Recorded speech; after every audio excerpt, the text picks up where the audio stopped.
Let's get the show on the road. Poor Farrah Fawcett. That's what I say today. Who? It was supposed to be about Farrah Fawcett all day today. Was it? Larry King had a whole hour dedicated to Farrah Fawcett. And, man, they threw all that tape in the garbage and said, we got to get our Michael Jackson stuff together. They had Charlie's Angels material. Oh, boy, did they. Her clip from Logan's Run. They were probably flying in her fellow actresses from Charlie's Angels. Oh, yeah, to give a bunch of speeches about her. Yeah. Well, let me tell you, she was a wonderful woman and actress, and we enjoyed working with her. Oh, gone! Who cares? Once again, it proves there's no God. Yeah. Farrah Fawcett fought the ass cancer for many, many years. Stop with the technical jargon. Huh. Ass cancer. Oh, it's ass cancer. Stop using that technical medical language. And she seemed like she was a very nice woman. She fought that cancer battle. Yeah. She was brave. And God goes, nah, it's time to take the pedophile to heaven. Yeah. It's time to take the pedophile. I guess God needed a young boy toucher. That's how famous Michael Jackson was. All these people are just saying how great he was, how talented he was, blah, blah, blah, blah, blah. Completely ignoring, for the most part, the kid angle. The kid angle. You will never hear anything. Maybe in a while after this dies down of all of his genius and his songs and, like we did this morning, played one of his tunes. And we didn't do one clip. Look at us. No. Look at us taking a little high road. Oh, my God. The high road's weird. That transitional picture of him in the 60s all the way up to the 2000s. 2003 is the one. You look at him in the late 60s or the late 70s, big afro, traditional African-American features. And then 2003, there's that picture of him that just looks like fucking something out of, Edward Scissorhands. Yeah. I mean, if he would have just stopped in 1993, he would have been all right, I guess, right? Well, 83, he had that whole thing going where he tamed down his look a little. Mm-hmm. That whole Thriller look he had going. And even then, people were like, wow, he must have had some surgery done. Just a little bit. Little work. He had a little work done. And then, they couldn't wait around. Someone goes, I guess God needed 2 white women. Oh, jeez. Because poor Farrah's dead. So, and then Reverend Al. I guess we're trying to find our way here with Not the Michael Reverend Al, Jackson. too. Oh, my God, stop. Reverend Al Sharpton, within 50 minutes, was out there with a big, huge picture of Michael Jackson just praising the guy. Oh, was he? Wow, Reverend Al. Yeah. What's that about? What Mr. Morality? Reverend Mr. Al? Morality's out there with a big picture of Michael Jackson. There's some families that might want to talk to you, Reverend Al. Oh, you are going to see now the ones that were paid to shut up? You think it's going to get crazy now? Yes. The ones that were paid to shut their yaps, the parents that sent their kids off with this guy, and then were paid huge sums of money to shut up. Now they're going to be like, oh, he's dead? Let me tell you what happened. He slept with my kid, and he promised me this after the London tour, and I'm not going to get that now. 911 call. What? We got the 911 call? The audio? No, not yet. Transcript? What? Transcript? Huh? Who? Hey, How the? What the? Who the? What the? Danny? No, this is just the screen from the paramedic's computer. Identifying the picture of it. Who took a picture of the screen, by the way? Did someone just go, dude, get your phone? Some ghoul. Some ghoul in the ambulance. Oh, what the Take hell? a picture of the screen, man. Dude, those guys thought they were going to just another call, and all of a sudden you run into this house and you see Michael Jackson. Michael Jackson. That's got to freak you the fuck out. Yeah. They said some fucking tour bus was going by the house, too, with, these, Star Tours or something. Oh, no. And as the ambulance was coming out. That's a biggie. Yeah. We got the audio, Jimmy. Oh. Funny you should set this clip up nicely like that. Yeah, there was a tour bus going by as the whole Michael Jackson thing was going down at his... going down. At the mansion he was renting. That's not happens, you guys. That's not happens. Isn't that crazy? You've got to see it there in pursuit. That is so sad. Well, This is Michael Jackson's estate, everyone, so we'll find out later in the news what happened. So Zoni was taken out of his home. This is the home of Michael Jackson. Yes, there's Christmas wreaths up. Wow, that was crazy. Christmas wreaths. So the tour bus goes by just as they're working on Michael Jackson? Yeah. Jeez. And gentlemen, Michael Jackson's house. This is crazy. I guess we'll hear about this on the news. They're taking someone out of here. Ladies and gentlemen, if you look, there's Christmas wreaths on the gate. It's Michael Jackson, Michael Jackson, Michael Jackson. He's dead. Michael Jackson, Michael Jackson. Oh, to the left is Farrah Fawcett's house. Michael Jackson, dead. Oh, my God, horrible. Yeah, Farrah's ass fell out. Michael Jackson. Michael Jackson. Travis did a little research. Farrah Fawcett would have been on the front page today. Oh, she'd have been huge on all the papers. Because of the Michael Jackson thing, the New York Post here in New York, Farrah Fawcett, page 12. Daily News here in New York, page 18. They knocked her back to the sports section, basically. New York Times, page 21. Wow. And Farrah pitches a no-hitter. And the USA Today. A no-shitter. With a rotting ass. And the USA Today. That's unnecessary, but funny. Yeah. The USA Today would have been on the front page of that fine, coloring book. It was in Section D, page 10. Aww. She pitched a no-sitter because she had to sleep on her tummy. Ow. Oh, my God. They had everyone lined up for the Farrah Fawcett thing, and they all had to go home. She's even getting the boot on Google Trends. Really? No. Yeah, she's done. The first thing that you even see regarding Farrah is number 19, Farrah death. Wow. There's a ton of stuff coming in before. What's number 18? 2009 NBA draft grades. Oh, boy. Oh, did she get the boot? Someone the 70s icon. Jeff Goldblum dead also beat out Farrah. Last night, remember that? Danny was over last night, and we heard the news of Michael Jackson and decided we're just going to blast out some Michael Jackson. Nice. What song? Oh, the whole catalog. We celebrate his entire catalog. People around here are just cranking out Michael Jackson wherever you walk today. Oh, yeah. And then we're looking at some shit online, and it's just, oh my God, is this true? Is Jeff Goldblum dead?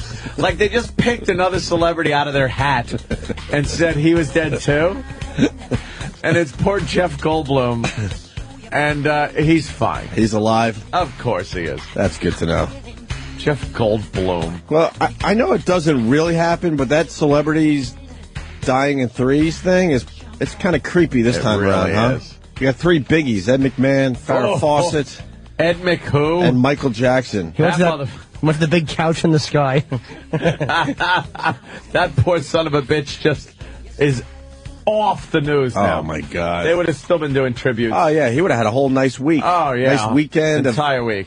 Of tributes. And what does he At least he got a day. Farrah Fawcett, we got to keep going back to that. She gets nothing. Nothing now. Nothing. 70s icon. And she was dying for 3 years. Yeah. So they had plenty of time to set up the nice tribute show on CNN and all that. You know they put together a giant piece. And maybe they'll just throw it online. Just scrapped it. Put all the clips online for everybody. Scrapped. Let's say hi to Clutch in Baltimore. Clutch. Hey, guys, I just want to point out that the paramedics left a 5-year-old there with a bleeding anus when they picked Michael Jackson up. Jesus. Oh, here they come. More bad jokes that I was reading all night long on Twitter. Busting out. I've never seen more horrific and just unfunny Michael Jackson jokes. You got they're starting to film Thriller 2 today. Thriller 2. That one is everywhere. Yeah. I got a text from someone who said, he died of food poisoning. He choked on a 3-year-old wiener. I did laugh when I read that. Okay. That's kind of funny. He was a weirdo, man. Oh, yeah. Now the real stories will come out.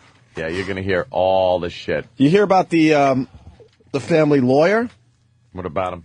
Basically saying the Anna Nicole Smith is nothing compared to what was going on with Michael Jackson and the people around him. As far as what? Well, like enablers and the dope, the dope and stuff. The dope. What are they saying? That he took a shot of what the night before? I think he had some Demerol. They gave him a shot of Demerol the night before? Yeah, I think I was reading about the Demerol. Huh. Because his physician was at the mansion the night before, too. Yeah. Taking a look at him. Oh, that's good. Why not go to the hospital? Because he's Michael Jackson. They have a physician at your mansion. Well, let me get the family lawyer here. Brian Oxman. This guy's going to be everywhere today. I only keep an abortionist on call at my mansion. It's a guy with a big black bag with hangers in it. Just hangers and a Hoover. Yeah. And a brand new boot. Jesus. Are you okay? Are you good enough to climb these stairs, miss? They're the morning after pill shaped like Flintstones. Oh, shit. Keep him on call. Here's the Jackson family lawyer. Jackson's family lawyer. Brian, you're a friend of his. Do you have knowledge of what kind of physical condition he was in? Dead. Michael has always been in very fine physical condition. The one thing which has bothered me so much is the discussion that one day he was going to be dead, and this is that. I don't know if this is that day. I can only tell you that this is not something which has been unexpected. Any time there was a report, because of the medications which Michael was under, this family has been trying for months and months and months to take care of Michael Jackson. The people who have surrounded him have been enabling him. If you think that the case of Anna Nicole Smith was an abuse, it is nothing in comparison to what we have seen taking place in Michael Jackson's life. That's a bold statement. No kidding. Damn. Wow. Well, the autopsy would back that up, right? Well, it might. That guy's got some powerful people. So did Elvis. Remember? No. Elvis fucking died. And, he had cardiac arrest. He had a bunch of fucking dope in him. Mm-hmm. Michael Jackson might be from the same, have that same kind of security around him where people just don't even talk about it. I do not know the extent of the medications that he was taking, but the reports that we have been receiving in the family is that it was extensive, and this is something which I feared, and it is something which I warned about. I don't know the cause of all this, so I can't tell you what the ultimate result of it's going to be, but I can tell you for sure, when you warn people that this is what's going to happen, and then it happens, where there is smoke, there is fire. This is a case of abuse of medications, unless some other cause is involved, which I don't know about. Wow. What a dummy. Well, some are saying he's the family lawyer. Others saying he's just a spokesperson for the family. I don't know. He's a spokesperson for the family because I don't think the family would want that knowledge out right after he dies. Where's Tito? Geraldo said that somebody said that he had these shows coming up and he hadn't hired one background dancer and one choreographer, which I don't know if that's true, but if that's true, you got 50 fucking major shows coming up, and was it like 2 months out or whatever, and you haven't started rehearsing? How about a couple weeks out? Oh, is it a couple weeks out? Okay. Yeah. I think the first show was July 13th, something like that. I read a report that out of 45 rehearsals, he showed up to 2 of them. Wow, really? Mm-hmm. So maybe he was just hooked on drugs and not, I don't know, but to me, that would cause a person to panic. You know, they're all heading that way with the drug thing. They're all coming out of the woodwork. Jackson's former publicist speaks out. Oh, pretty much about the same thing. My name is Michael Levine, and I was Michael Jackson's publicist from 1993 to 1994 during the first child molestation incident. The good years. Right. I think the first thing that might be surprising to people. Is this true? Sirius XM Radio to pay tribute to Michael Jackson with special programming across its music channels? Dude, that was happening last night. I was like, let me check out if... What about the Disney Channel, though? Are they doing anything? What are some of the other kid channels Bunch of kids singing, ouch, ouch, ouch.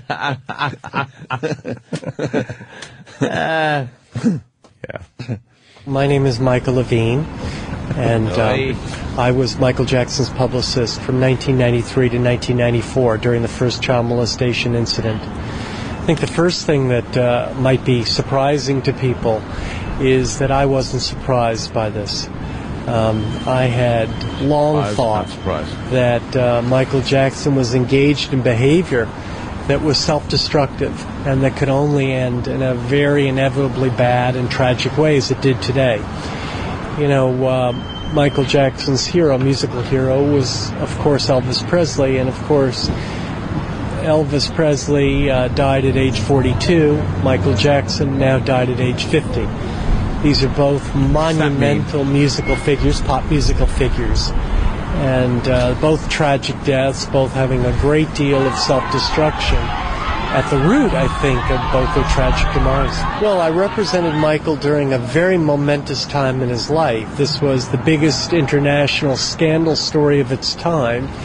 And I was a young man, unprepared for the kind of intensity that I was going to experience. But I think it may have been the beginning of a kind of unraveling to many of aspects of his professional and personal life. They're all saying make it about him. There's going to be a story. There is going to be a story to be told. You want me to read some of these lines coming in on instant feedback? Oh, why not? Kick to the uterus from Michigan writes, Macaulay Culkin had identified the body. Afterwards, at a press statement, he said he hadn't seen MJ so stiff in years. Oh, I get it. Yeah. Uh-huh.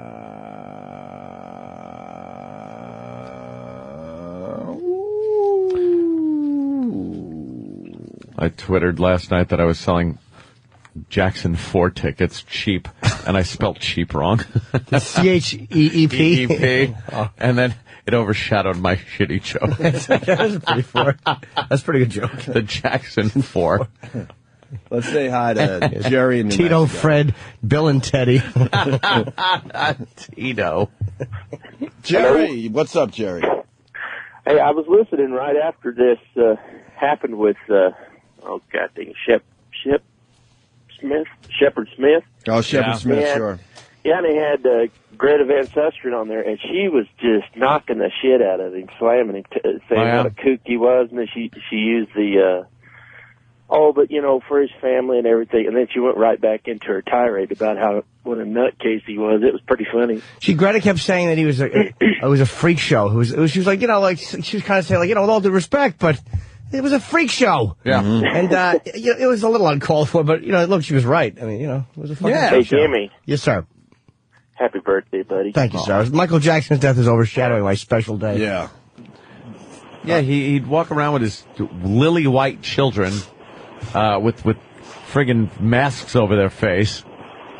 Named one Blanket. He's crazy. I think he renamed the Blanket Kid. Did he? Yeah, gave him the same name as his older son. Oh, did he? What? I think. He was crazy. I think there's a Prince Michael and then a Prince Michael II or something. Prince Michael. I don't know, something like that. Fuck is Dustin, Texas. Hey, how's it going? Hey, man. Yesterday was a contest between every attention-getting media whore. I knew him best. I remember one time, or I talked to him recently, he opened up to me the most in the last few years, and Geraldo Rivera was the worst of them. Oh, just all day long. Geraldo, right, because Geraldo, what was he doing? He defended him during that whole, he did. last molestation charges. The entire day they trashed him. I loathe Geraldo. Well, Geraldo did get, the last interview with him. Yeah. Yeah, I know. I got it. He repeated it 67 times in an hour. I'm surprised Geraldo didn't get in the ambulance and try to get some words out of Michael on the way to the hospital. No, check this out. The best part is he's on Fox News before they announced the death when L.A. Times was saying it was a coma. And he was like, I'm not going to officially announce it, but, I'm just going to say that it possibly doesn't look good, but I'm not going to say it. But, I do have a close friend, but, I'm not going to announce it because we're not going to say that he is dead, Michael Jackson is dead. We're not going to say he is dead. And then he said, I am Geraldo saying it, but I'm not officially saying Michael Jackson is dead, even though I am going to say that it appeared. He kept trying to find every way to say that Michael Jackson is dead without actually saying it. Yeah, I don't know what goes on with the media, because I was watching CNN's coverage, but I was flipping around. CNN coverage announced that he was dead about an hour and a half after everybody else, and they said we could finally say for sure. It's like you're showing morals in the media now. Yeah, they're to showing this guy when everyone is saying. Credible. Most people were saying he was dead before they got him into the ambulance. They said basically when he collapsed, he was dead. TMZ and Drudge had it. Once Drudge had it, which was right after TMZ, I don't think they've ever had to pull. And Calder said they've never had to retract the headline. So when they have it up, it's pretty fucking solid. But also CNN's being conservative. What are you doing? Can they get sued for saying that though? Like, is that everybody was saying that? It was all over TV except for CNN. And then they said, well, we can officially say now that we got the report from the coroner. Because it just made the media, it made the news media look like so behind the internet. It really showed you how far back the TV news even was from the internet. Yep. And it's like, well, is that a legal thing where if they say he's dead, he can get, The amazing story about the internet, they said because of this Michael Jackson thing, it's the internet slowed down to a crawl.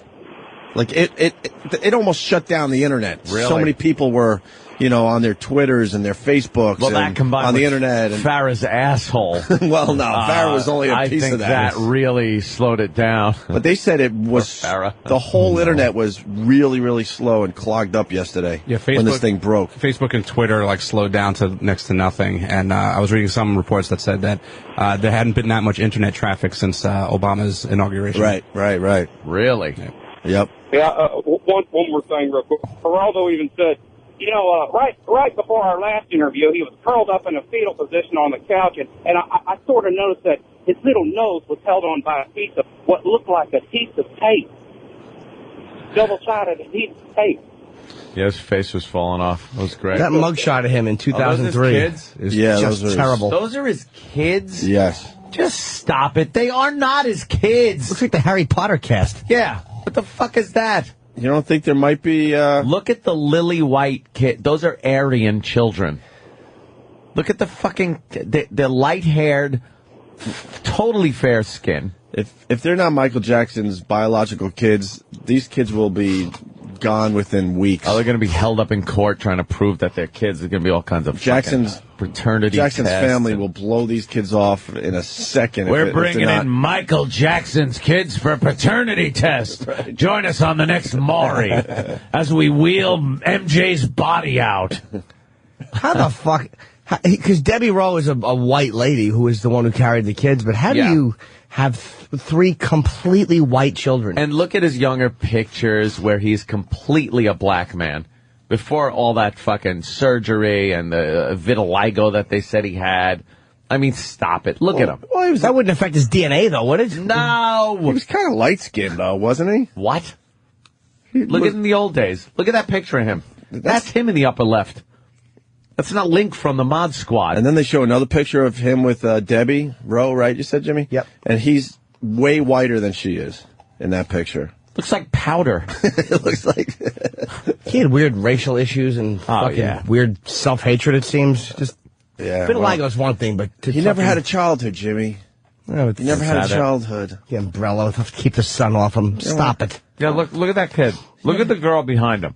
Stop! All right, we'll find out. Let's say hi to Greg on Long Island. Greg? Never mind Farrah Fawcett. What about Jimmy? He's been gone for a week. Nobody says anything. Poor Jimmy. Where were you, in Argentina? Those kids right there. I got the joke. I am looking at Michael Jackson's children. Yeah. They have zero resemblance to Michael Jackson. The one on the left sort of looks like him. No, he doesn't. No, he doesn't.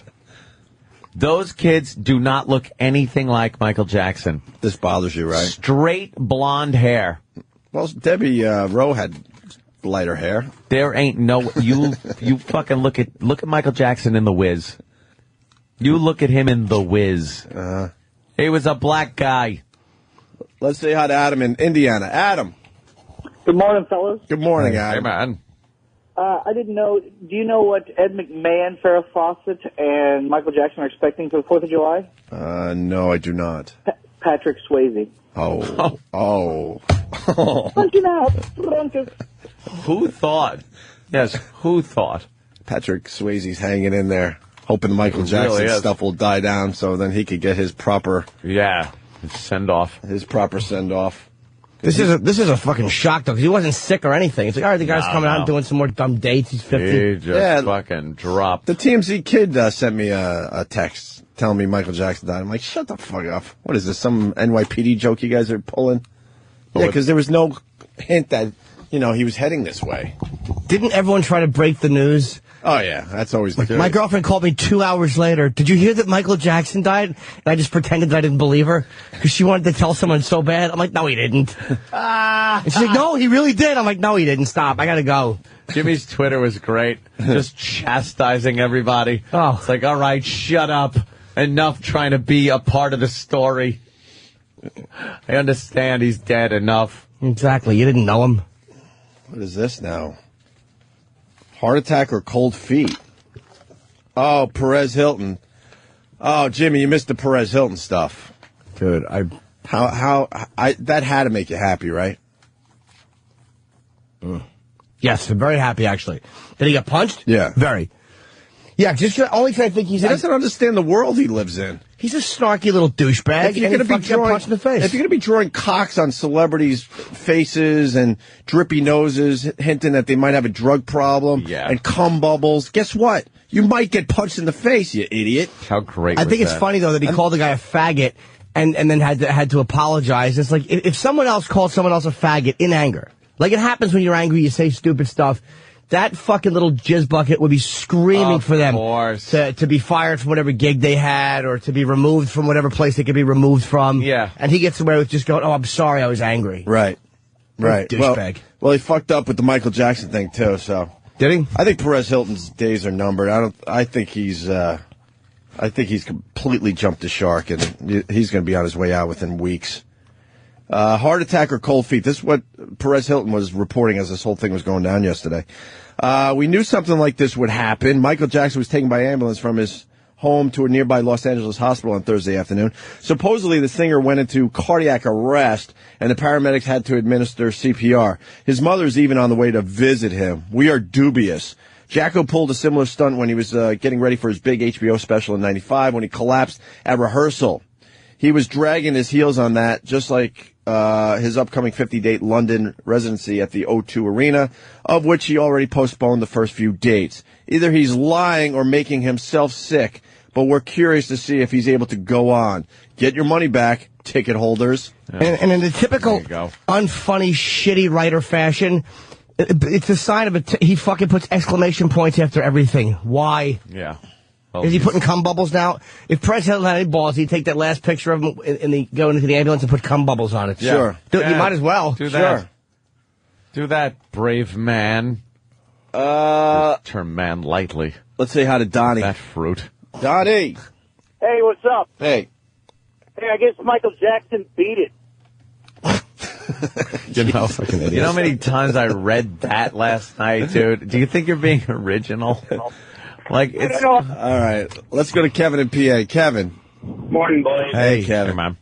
You know, guys, last night I was watching the news, and I couldn't wait to get up this morning and listen to you guys talk the truth about this man. Did either of you catch Al Sharpton in front of the Apollo a couple minutes after it was confirmed? What did he say? I didn't see it. He's out there. Did he blame the police? Yeah. Hold on. For the guys down the hall, get the Reverend Al thing, because it was all over TV, and it made me sick, too. How did white people do this?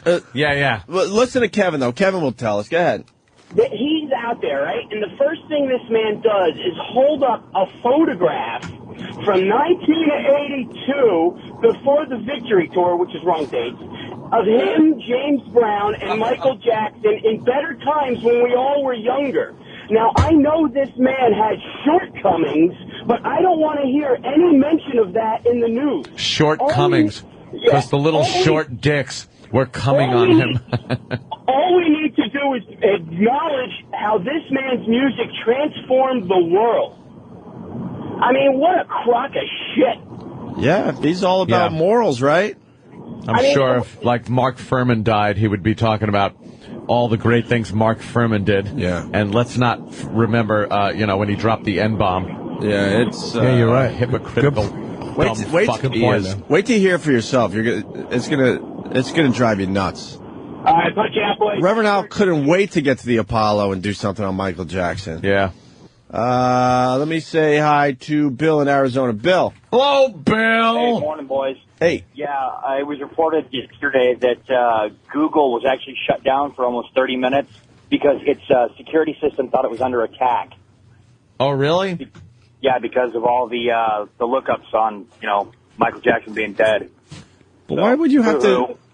Why would you have to go to Google to look up if Michael Jackson was dead? Yeah. I mean, if you get 3 or 4 tweets from people or some messages on your Facebook or text, you know what I mean? It's pretty obvious that it's going down. You figure it out. You go to some news Why sites. would you have to actually go anywhere?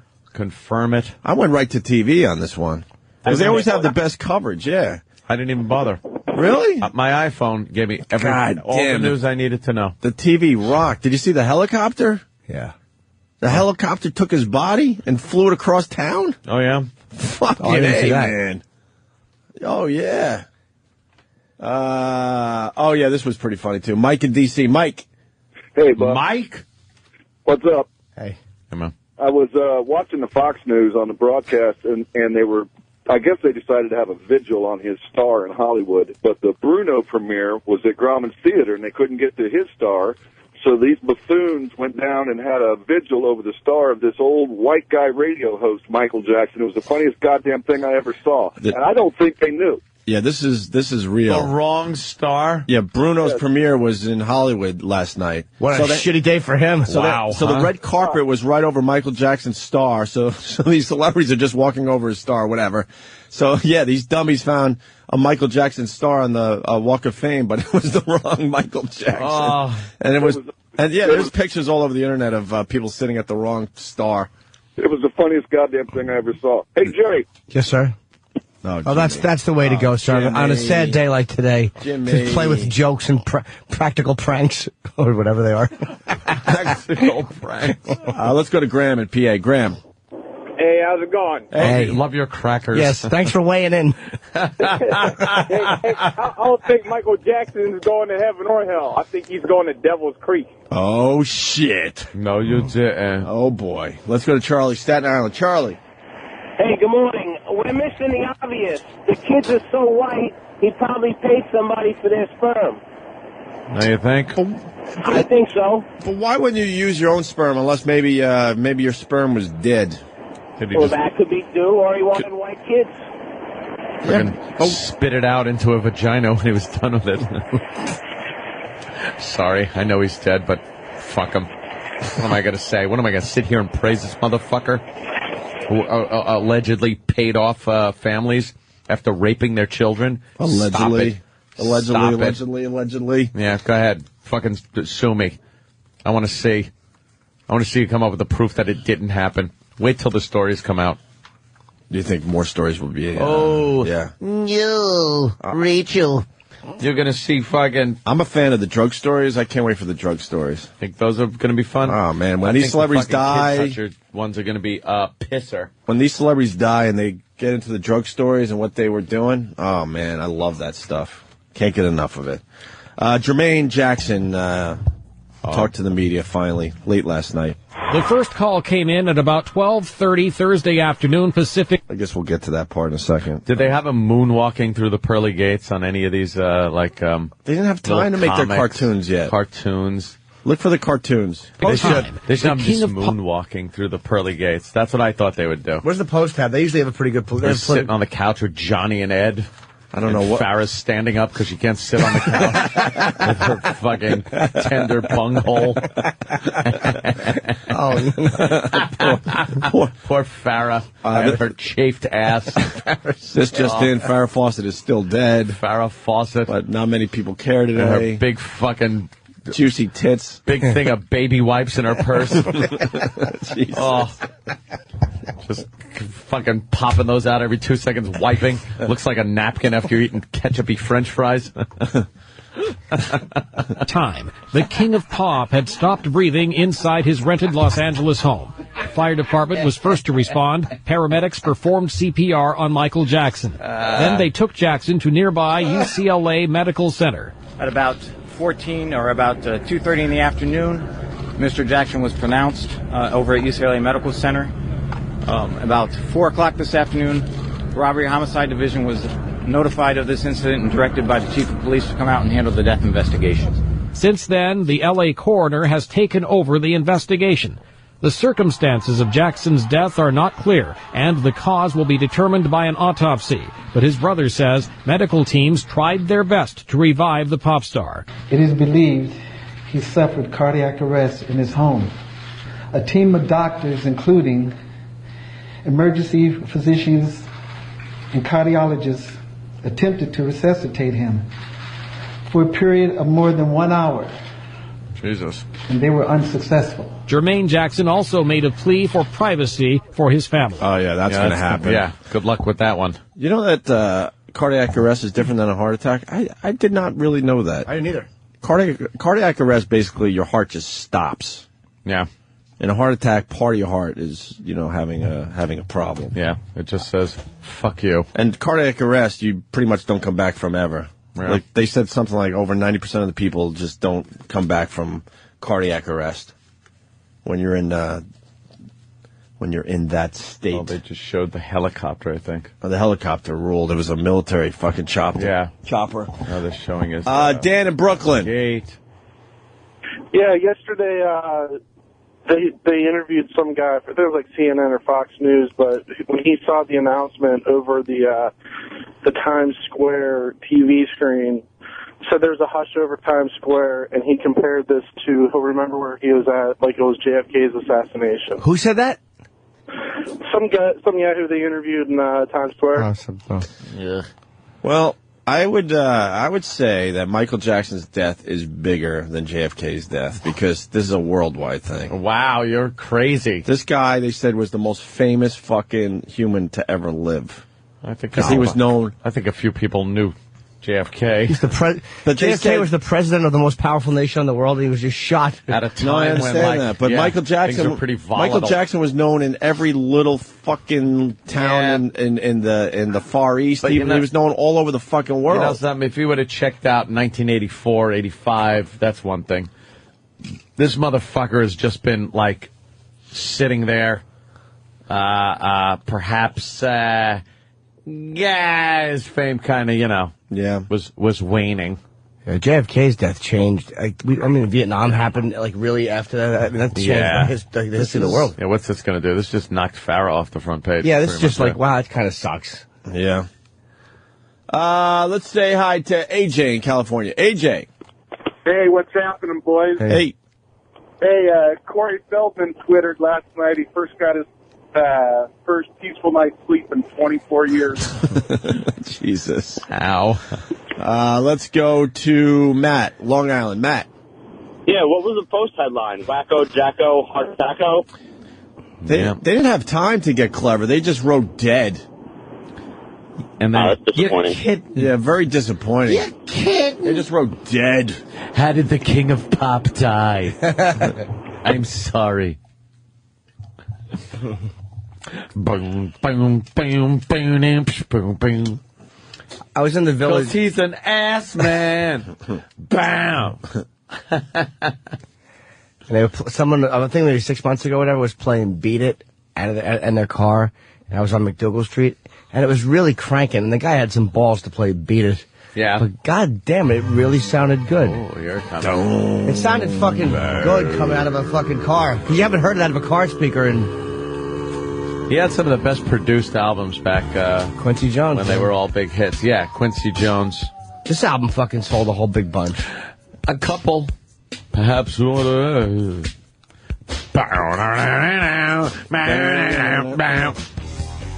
Yeah. Is this the one Eddie Van Halen was on, too? You think you're right? Yeah, I think so. Wow. Did the lead. Is this Eddie playing here, the whole thing? I don't know. I know when that big lead comes in, it was him. Yeah.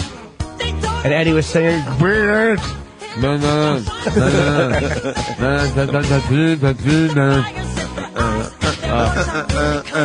Maybe Eddie was licking Farrah's asshole.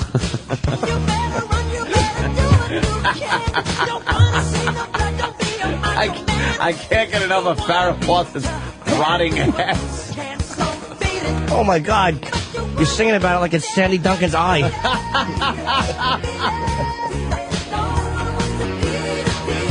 Yeah. Danny, who's this Chad guy you just put up on the screen? He's the football guy that changed his name to Ochocinco. Oh, okay. Right. All right. And what did he write? Okay, first Mrs. Fawcett. It was Miss Fawcett, wasn't it? Now, Mr. Jackson, please tell me that this is a mistaken rumor. If not, this is just as sad as 9/11. Did that fucking idiot really write that? Just stop it. People are losing their minds. It's not as sad as 9/11. Oh, sorry. Fucking dope. Yeah, I guess he tweeted that, and I guess some of his followers had a problem with that because then he had a tweet later saying, like, okay, it's not as bad as 9/11, maybe not but as it's bad still as sad. 9/11. Well, what happened on 9/11? Did a plane fly into NAMBLA headquarters? Give me a fucking break. Come on. Is anyone mentioning this? Not really. I mean, they kind of hint. That's what's amazing about Christ. this. Wait till you hear the Reverend Al thing. Didn't NAMBLA release a statement yet? That would be... We are so sad our spokesperson... Today, everyone in Costa Rica is wearing Patrick Swayze Rest in Peace T-shirts. That's Octa from Toronto. Holy shit. That's very funny. Oh, that's so wrong. Hang in there, Patrick. You can do this. Yeah. Hang in there. You're going to need a month, though, my friend. This is going to be on TV for about a month. That's a biggie. And then, you know, VH1 is going to get a hold of the clips and play a bunch of that shit. And then there's going to be behind the music. And they already started all that shit. Stuff. Larry King. I watched Larry King last night. And, man, he doesn't disappoint. His talent, how would you describe it? Was he a great singer? Yeah. Stop. He didn't ask if Michael Jackson was a great singer. Yeah. Just stop it. He did not just ask that. How important is the voice, would you say? Yeah. What was the moonwalk? How did he breathe up there? No, idiot. He was an astronaut, apparently. Why did he wear the glove? Was he a great singer? Fucking asshole. That's what he did. God, they got a picture of him right there in the ambulance. Bob in Jersey. Bob? Hey, Opie, how you doing? Pretty good, Bob. Hey, you say that Michael Jackson is... I know it... Well... Happened there. I think... I want to debate who was the most popular human being of all time. Was Michael Jackson more popular than JFK? No. Nope. No. Mm-hmm. Or Ali. He wasn't more popular than Muhammad Ali. I mean, Michael Jackson... Ali more popular than Michael Jackson, though. Absolutely. You think? I'm more famous, without a doubt. You got to think about where you could walk as a person. Michael Jackson could not walk anywhere on the face of the earth Michael Jackson without couldn't. being known. Right. That's where I'm coming from. He could not walk. So you got to kind of put it in those terms. JFK, same fucking thing. Not really, because they didn't have the internet back then. Not everyone knew what he looked like. Everybody knew what he looked like. That's for sure. They knew what he looked like after the accident. Accident? Oof. I called it a little oopsie. Oh, yeah, the oopsie. Wow, Shelley Wade is on TV talking about Michael Jackson from Z100. Oh, is that who that is? They're getting all the experts on TV. That was Fred Berry. God damn, is she big. Mm-hmm. Where are your weather girls? Go ahead. So Michael Jackson couldn't walk anywhere in the world. Couldn't walk anywhere in the world. I would assume that in his peak, do you think Muhammad Ali? Right now, Ali right now, I still say is more famous than Michael Jackson. Yeah? He had the entire continent of Africa was rooting for him to beat Foreman. He was bigger in every way. He was bigger in every way than Michael Jackson. Michael Jackson's a great entertainer. He was beloved. Now Ali was fucking Jackson, man. I'm just I don't know. I'm just throwing it out there. Everyone knows how huge Ali was as well. I think it's closer than you think, Jimmy. No. Honestly, no, I'm not just being biased towards all. I mean, they're on that level where it's just that level, but no. Ali hasn't fought since 1980. Right. And he is still that recognizable. True. I mean, you put Michael Jackson, what is it, 90? 29 years from now. Well, even though Ali's not dead, but say 29 years from the last thing he did. And see if he is still as completely. So when Ali dies, there'll be more coverage than what we're getting right now? No, because Ali won't be a shock. Ali is old. Right. Ali is seen as a guy who lived his life. It'll just be all tributes. It's just so fucked up. This came out of nowhere. Because this came out of nowhere. Larry King continued last night with this fun little ditty. And what can you say? I mean, it's such a paralyzing story, and there's so many depths to it. Of course, the investigation, as was just pointed out by Ted, I think Anderson and Campbell, that's going to go on for a long while. And the stories, if you think the stories about the other lady that died were big stories, if you think the stories about Anna Marie were big, this is going to make it disappear. What? All right, Larry, we will be... Yeah, she's like, all right, Anna Larry. Marie? Did he mean Anna Nicole? Yes, of course. Just fucking leave the business. Give someone else a fucking chance at a gig, you fucking fossil. And he talks about Anna Nicole Smith like she just died, too. Anna Marie Albrighetti. I think that's like 3 years ago already. Yeah. How important is the proper name? When you're broadcasting to 1 billion people.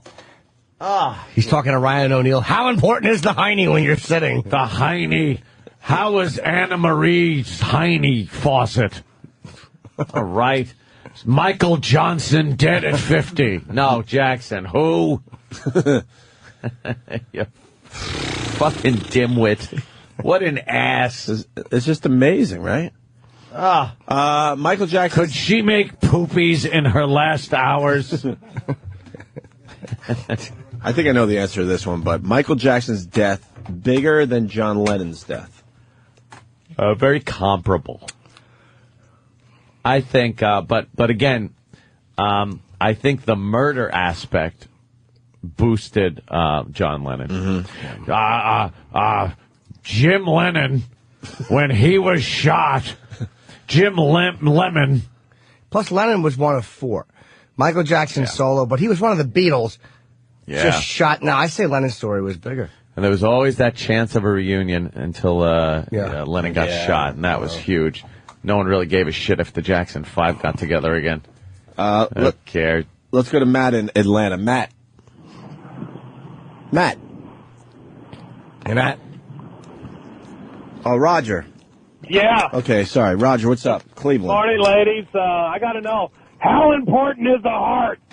That seems like a pretty important organ. Later, gentlemen. All right. Let's go to Blue in Houston. Anna Marie. Yeah, Anna Marie. Idiot. Larry King, cunning linguist from Atlanta. Larry King. Andrew Jackson dead at the age of 50. Andrew Jackson. Let's go to Blue in Houston. Blue. Good evening. Hey. What's up, man? Hi. What's the difference between Michael Jackson and Neil Armstrong? Neil Armstrong actually did walk on the moon. Michael Jackson touched a little boy, then died. Yeah, I'm not Has feeling potential. it. You need a rewrite, though. You're almost there. That needs to be punched up, as they say in the business. Wait a minute, but there's another guy doing the exact... Bud, the trucker, go ahead. Hey, Bud. How important are the facts in the story? I was listening last night, and I couldn't believe his neighbors were saying that they couldn't meet him, so they had to buy tickets to his concert, and then the lady they were interviewing was crying and saying it was a tragedy. It's just ridiculous. Yeah, a lot of people crying over this one. It's just stupid. Unbelievable. I got one joke for you. Yeah. McDonald's is releasing a special Michael Jackson burger. It's a 50-year-old burger between 2 10-year-old buns. Yeah. Thank you, sir. Let's go to Phil in Florida. Phil Connors. Phil. Did they call her faucet because her ass kept leaking? Jesus.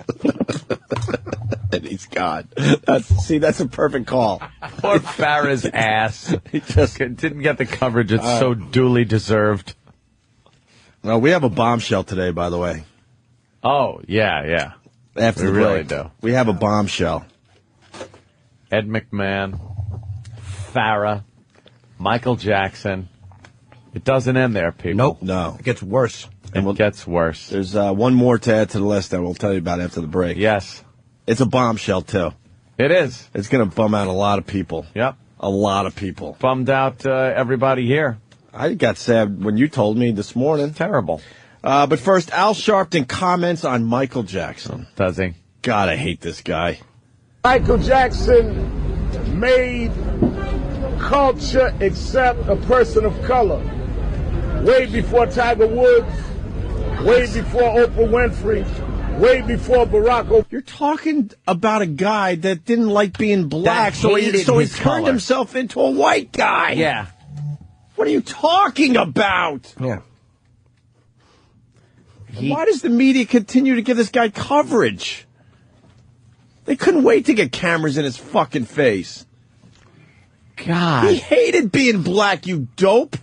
He spent his entire life trying not to be black. Reverend Al. Way before Barack Obama. Michael did with music what they later did in sports and in politics and in television. And no controversy will erase the historic impact. No, it might. You know, especially... Controversy? Yeah, the controversy. Yeah. Oh, look at that. You're just gonna, Geraldo. You're just going to, look past the little controversy that Michael Jackson had, right? But when, a radio personality fucks up because he's trying to be funny or entertaining, you can't look past that, right, Al? Ugh. God, he's just a joke. I remember he once said to me, can you believe after his trial, he said to me, they actually were showing on television the cell they wanted to put me in.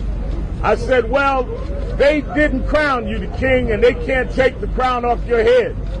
Finally, I hope Michael will get the respect he was due. If he had shortcomings, they didn't equal his strengths. And if he brought days that we all hoped were days that would never come again, they didn't measure up to the many days. There are more days that he gave us of joy and pleasure. And he never forgot coming back to the Apollo and coming back to the people. Oh, did he? Really? With his lily white skin? Exactly. And his fucking Aryan children? The white lady he chose to be the mother of his fucking kids? Right. You just dope. Stop it, Reverend Al. You fucking just get in there and try to be part of the story because you're a black guy. Just stop it. Reverend Al disgusts me. We have as much claim to Michael Jackson now as you do. Exactly. How does that feel? You know something? Let me make a statement. As a white man, he did great things in music. He bleached his skin. He had white children. Jesus. He kissed Elvis's daughter on stage.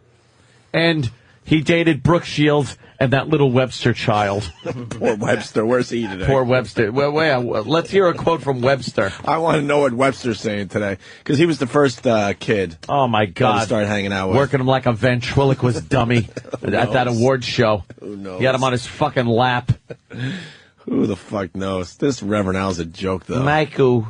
He came back to the people because Michael Jackson knew he could make a few bucks. Yeah, did he come back to the people? Just stop it. I do not know what the family's intentions are yet. I certainly will be in touch. Probably to bury him, dummy. But whatever their intentions, I remember when we suddenly, without warning, lost James Brown. I brought him back to the Apollo. I don't know if his family will send Michael back, but we will memorialize him. Yeah, that's Reverend Al's new thing. UPS over there, you dummy? If you remember, James Brown, it's Reverend Al's thing. He gets the dead bodies of these pop icons and brings them back to the Apollo. Collects them. For a little look-see. And collect the whole set. And now he wants to do the same with Michael Jackson. That ain't happening. They might send his body back. I don't know if his family will send Michael back, but we will memorialize him here. And I will be wherever he is. Don't send him COD. I'm broke. You hear this? Like you said, being part of the story? Yeah. He goes, no matter what, I will be wherever he is. So he's going to bury yourself. He's going to be 6 feet under you. He's going to be following the corpse of Michael Jackson for the next few days.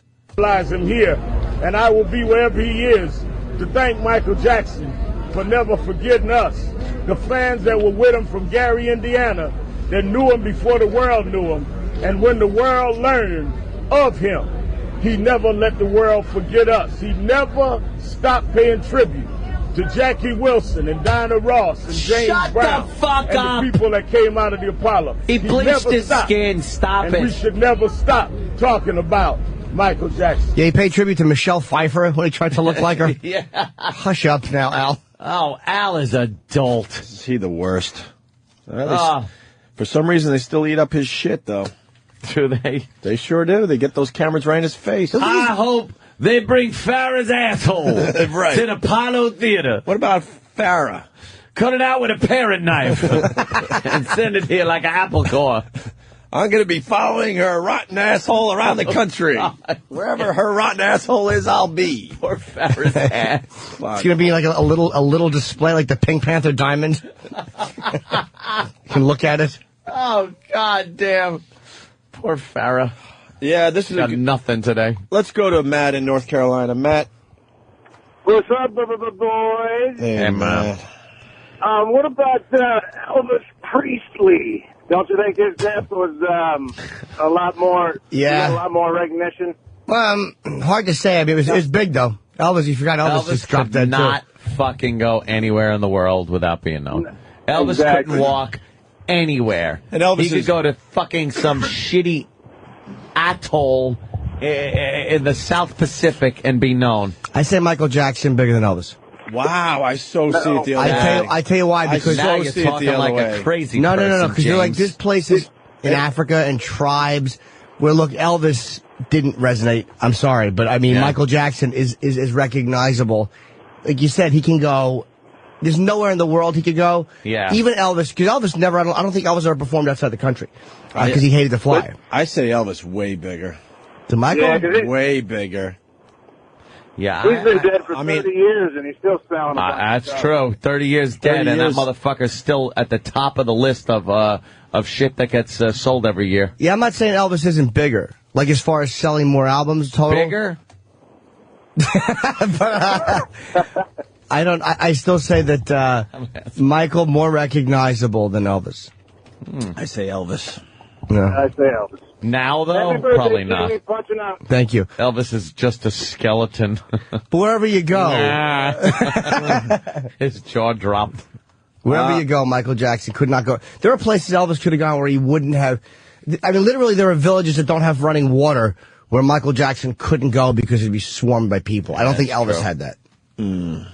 As big as Elvis, it's still. He's still. It's an interesting question. That's a fucking. I just know that hide their kids like Anne Frank when he came into town. Jesus, you're going to see a lot of full playgrounds today. Yeah. The kids are coming out to play today with no fear in their eyes. Kevin in Kentucky. Hey, good morning, boys. Hi. Welcome back, little Jimmy. Thank you.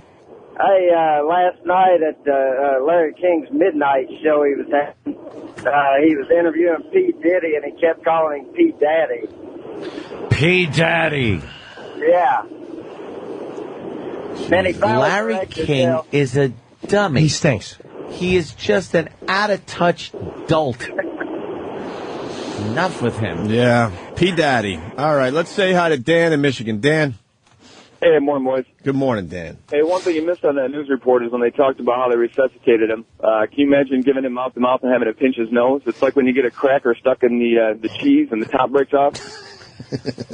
Pinch his nose and the whole nose cracks off. Holy shit. It took me a second to put that one together visually. God. Yeah. All right. Doug, New Hampshire. Doug. Yeah, Reverend Al said that he had more strengths than his weaknesses. I just wondered how many number one hits do you need to equate bouncing little boys' nuts on your nose? Yeah. When does that's just true, right? What negates that? I just am amazed how they're just praising this guy all over TV and ignoring all the controversy. Like he gave back to the black community? Hell fucking no. Just shut up, Al. He didn't. He alienated the black community like OJ did. and just decided he was going to bleach his skin or vitiligo or whatever the fuck you call it. He was all in the white world. Yeah. All in. Got a nose job and got rid of his traditional African American features of his lips and his nose, his hair. His big afro hair. He never allowed it to get curly ever again. No, never again. Since, the mid-'80s? You're telling me that this is a man who embraced his Africanness? Shut it. Thinned his nose. Yeah. He made his lips red. Yep. Completely what you think of a black man having as his lips. And he did it on purpose. Yeah. Yeah, he did it through surgery. Look at that picture up there. Oh, so you just missed it, where he had the glasses and the fucking... and the Alec Baldwin hairdo. It's just completely a white guy's hair. They're trying to have a Farrah Fawcett versus Michael Jackson battle on TV. Popping her in every so often, but Farrah Fawcett is losing. No. Elvis has sold over 1 billion record units. Jackson has sold 750 million. That head of hair. Jackson also had. Well, Jackson had a long time too. Very interesting though, Jimmy. It's close. Is it? Yeah, but don't forget, Elvis well, has not really close. Elvis is still way ahead, but that's a pretty impressive number. Elvis had a bunch of years more time, and he's also been, don't forget, he's also been dead, though. Elvis is still selling. You kidding? Yeah, it happened. But I think Michael Jackson's sales will slowly diminish as time goes on, and at a faster rate than Elvis. And don't forget, Elvis has, there's like 50 at least Elvis records that you could purchase. I think the Jackson catalog is a little more limited in that regard. True. So that makes that number all that more impressive. He's got them big fucking albums. You look at Thriller. How many copies of Thriller the album was sold? 32 million in the U.S. Jeez. In the U.S. For real? Yes. 32 million? I think it's still the biggest selling album of all time. Gotta be, right? Yeah. Wow. What was the biggest? I liked Off the Wall. Yeah. It was a good album. Did you?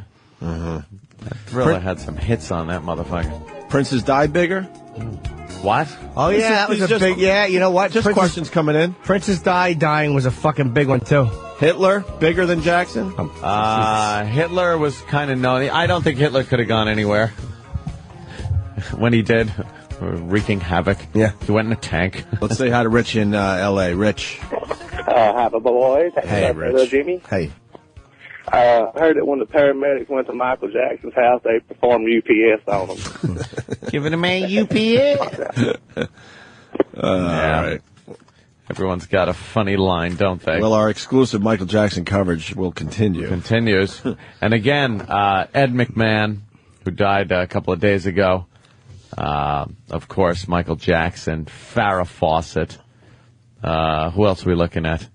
Got one? Yes. There's another biggie. Yeah, after the break. It's going to bum out a lot of people for real. Yup. Danny just showed a stat. Thriller still remains the biggest selling album of all time. This is how big it is. They're estimating it was between 100 and 109 million copies sold worldwide. There's a 9 million differential. They had to give or take 9 million. That's not counting all the people that got it for free and for free. Well, that's true. You know, and I don't get this. When someone dies, then everyone runs to iTunes and buys their stuff.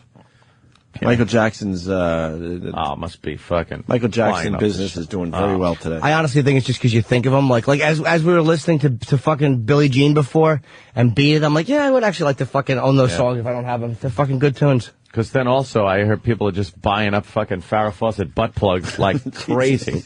They're flying off the shelves. Poor Ryan O'Neal. He was going to get some TV time, huh? He was going to marry her on a deathbed or something? Did he? He might have. But he was going to be all over CNN. Yeah. Oh, he would have been the guy. He's probably pissed. Now it's like Jermaine and those Hollywood Cheeto. people are just fucking weird, man. Fickle. You know they're actually pissed. Yeah. Like, fuck, this was supposed to be our night. And they're releasing in her memory the padded Docker pants. Oh.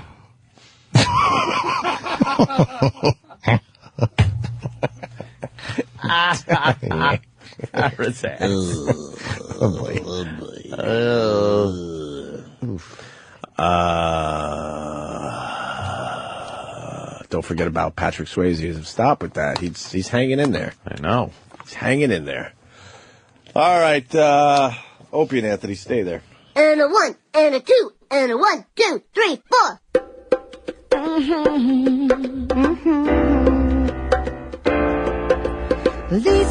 it's your birthday. God bless you this day. You gave me the gift of a little sister, and I'm proud of you today. Lisa, it's your birthday. Happy birthday, Lisa. Lisa, it's your birthday. Happy birthday, Lisa. I wish you love and goodwill. I wish you praise and joy.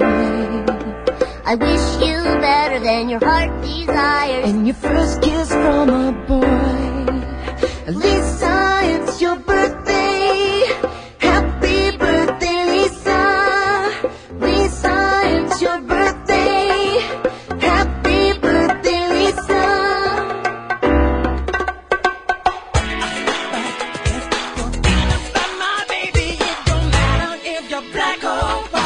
Except to me.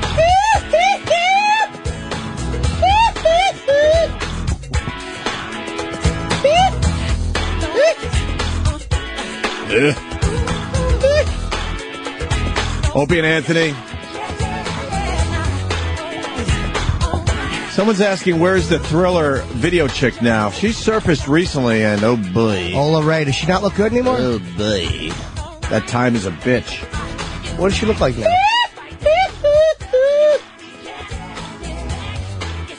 I don't know. I forgot where I saw her. But she just happened to pop up recently. Well, we're going to continue with the Michael Jackson coverage, certainly, as yes, the guys are really working overtime down the hall, getting all the weird audio about the Michael Jackson thing. So don't go anywhere. We got live programming for you as the other guy takes another fucking day off, and then I think another 2 weeks off starting next week. Jesus Christ. And another shocker. Yeah, let's get into the other shocker. That will, and then we'll get back to the Jackson stuff. A lot of people, and no one's brought it up. This is such a surprise that no one's mentioned it. I'm looking at the various little chat rooms and everything, and no one can figure out who this is. Are they trying to guess? Yeah, a couple of people have chimed in, but bigger than Michael Jackson? As far as the show goes, absolutely. In our world, way bigger. Has contributed more to our program than Michael Jackson ever did or ever would have. Yeah, we've had a loss. Can I just tell you? I got to read something off Twitter. Michael Gibbons writes, I thought they took him in an ambulance. That's funny. An ambulance. That's funny. Yeah, that's good. Sorry. Back to you. The siren is the sound of a weeping child. Fuckers are funny on Twitter today. All right. I'm sorry. I had to get that out before. See, everybody's thinking it's the... Yeah. What are some of the guesses? Some of the guesses? Well, the biggest guess would be that... Friday, the guy that calls on Friday, or used to call on Friday, remember Tom? Oh. Is Tom dead, Tom? No. No. Okay. It is not. How about we play Guess Who's Dead? Is Tom dead, Tom? It was not him. Hey, let's go to the phones and play Guess Who Died. Wheelchair Fred. People are asking, is Wheelchair Fred dead? No. That's what I said. No. If you want to guess, give us a call. He is not. Right. I say we string this out until they figure it out. Jeez, that's terrible. Making a bit about it. It's not a bit. Well, it's not a bit. It's kind of a guessing game. Yeah. But, yeah. Lost one of the biggies. It's not Jeff Goldblum. Who just threw that in the ring, though? So hey, did you hear Jeff Goldblum's dead? You might as well say People ran with it. You might as well say it because Coke Logic and a bunch of others have it. They already got it? Oh, yeah. Now it's coming in like crazy. Really? Anthony, who have we lost? Well, I believe the person closest to him who brought him to the program should make the announcement officially. In studio right now for the official announcement of one of our great losses here is Keith the Cop to tell us morning what happened. Yes, we're all mourning. Okay. Oh, good morning. Okay. O-R, not O-U-R. Yes. I always make that mistake. I'm sorry. Yeah, it seems that a couple nights ago, unconfirmed report came in at work. Yeah. About someone very close to us on this show. Yeah. And after doing some research and making some phone calls, I did find out late last night during the rest of the breaking news that Tippy Tom has passed away. Tippy Tom. Dead. Yeah. We were very upset about this. We were trying to find him recently. Yeah, and it turns out Tippy Tom has been dead for a month. Yeah, Tippy Tom passed away, I believe, May 6th. Got really drunk, or had a regular day, and fell downtown about, I think, 14th Street and 6th Avenue. Went to the hospital, and they took him, and he succumbed to his injuries. Where did he fall? In the street? Or Yeah. You sure he wasn't beaten? No, apparently he fell down, yeah. Drunk, fell down, hit his head. And what did he hit it on? Just the concrete. Yeah.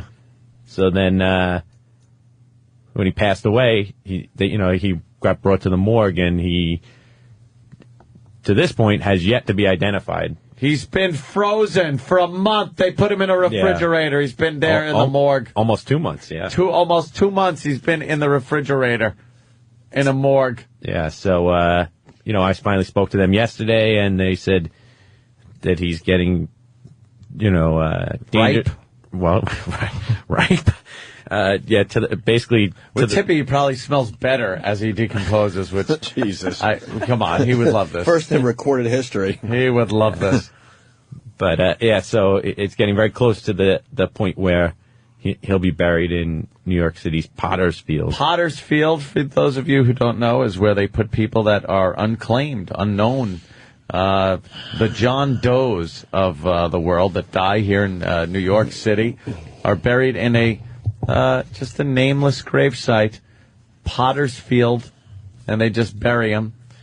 Oh my God, we're looking at a lot of great video of Tippy Tom. Oh my God, there is dancing at one of our live appearances. Oh my God, old Golden Buns shaking his ass. Jesus. Oh my God, he was the best. Never gave a bad performance. Never. That guy was brilliant every time he was on our show. As far as all our players, yeah, he was the best. I think I don't even think it's up for debate. No, he was the greatest. Tippy Tom. We've had some crazy people help us with this radio show, but none better than Tippy Tom. Is gone. Now, what are we doing as far as trying to find next of kin? Because now, what is the protocol here? He needs to be identified, right, by a family member, right? Yeah, that even like him, you could go down there, but it doesn't matter, right? Even though officially, in my capacity, I've known him since '96, right? When my first experience with Tippy Tom was as I was riding my bicycle for the police department down one of the streets downtown. I observed him shitting in between two parked cars. And at that point, our Tom. I actually did arrest him that day for... You did? Yes. You put him on your bike? No. You put him on the handlebars? Cheeks hanging over? Shit in your little cop basket. Yeah. Oh. Yeah, so... but then of course, like everybody else, like Ziggy in the past, I grew to love him, of course, like family, and I looked out for him for many years, and I was very very sad to hear it, but very sad. They will not let me identify, even though, like I said, I've known him that long, and at one point we did have his brother's phone number here at the show. I guess his brother had heard him on when we were on terrestrial radio. Yeah. Heard the show, and Steve still did have the number, and I spoke to his brother last night and informed him what happened, and we're going to arrange for him to come in and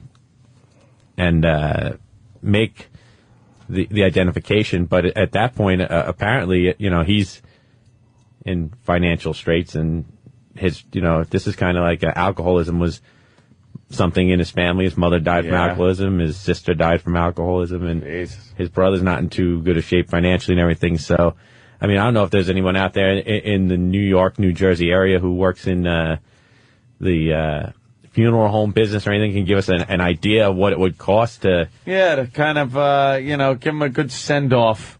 Maybe we could chip in, get the listeners to chip in some cash and bury the guy with a little bit of dignity instead of in Potter's Field there. Give him a little headstone. It says Tippy Tom on it. Yeah. Golden buns. We were just talking about him yesterday. Golden buns. I sure can. Yes, I could too. They should bury him upside down with his ass sticking out. Friends could drop by. Like someone else who just passed away. Jesus.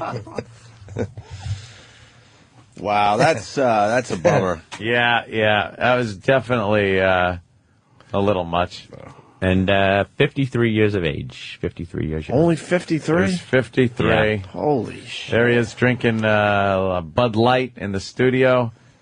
I am running away from Tippy Tom and I'm spraying with Lysol. There I am spraying him with. They did mention in the autopsy something about chemicals in his system. Oh, really? Cleaning products like Lysol. So perhaps I was responsible there. I have a cloud. I'm watching a video where I put Tippy Tom in a cloud of Lysol as he's trying to get at me. I will not have him near me. What an unnecessary death, though. Yeah. Hey, we tried. To fall on his head like that. We got him cleaned up once. Yeah, that's when he actually sounded very gay in the hospital. It's like, hi, it's Tippy Tom. How are you guys? Yes, I'm here. They cleaned me up. Just the way I remember he did a phoner from his hospital bed because he broke his leg, and just every word that came out of his mouth was flamingly gay. Yeah, he was like, "Well, I was walking down the street, and it was." We were amazed it was the same guy. Amazed. So they've taken care of me here. Yeah, and then it was just. Tippy Tom, where I want to be. I want to dance on stage. Well, I think we should open up the phones, and because everyone wants, you can request your favorite Tippy Tom bit. Oh, yeah. You know, we got the short versions of most of them. I mean, we start with this one, obviously. Yep. Let's see how this comes out. All right? They're right there. All right, here we go. I got a spray.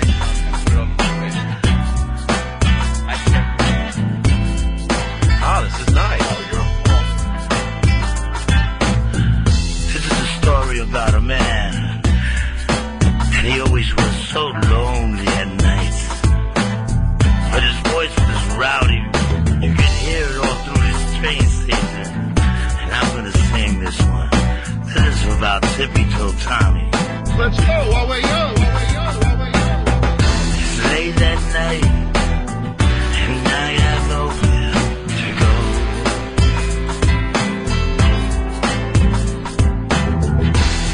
My money's gone and also all my friends. And the cop says to me, hey, you smell bad, get out of here. And he says, and you know I have an angel. And he said, that angel, shelter me from the pouring rain. You have homes. This is my life. I'm living with so much pain.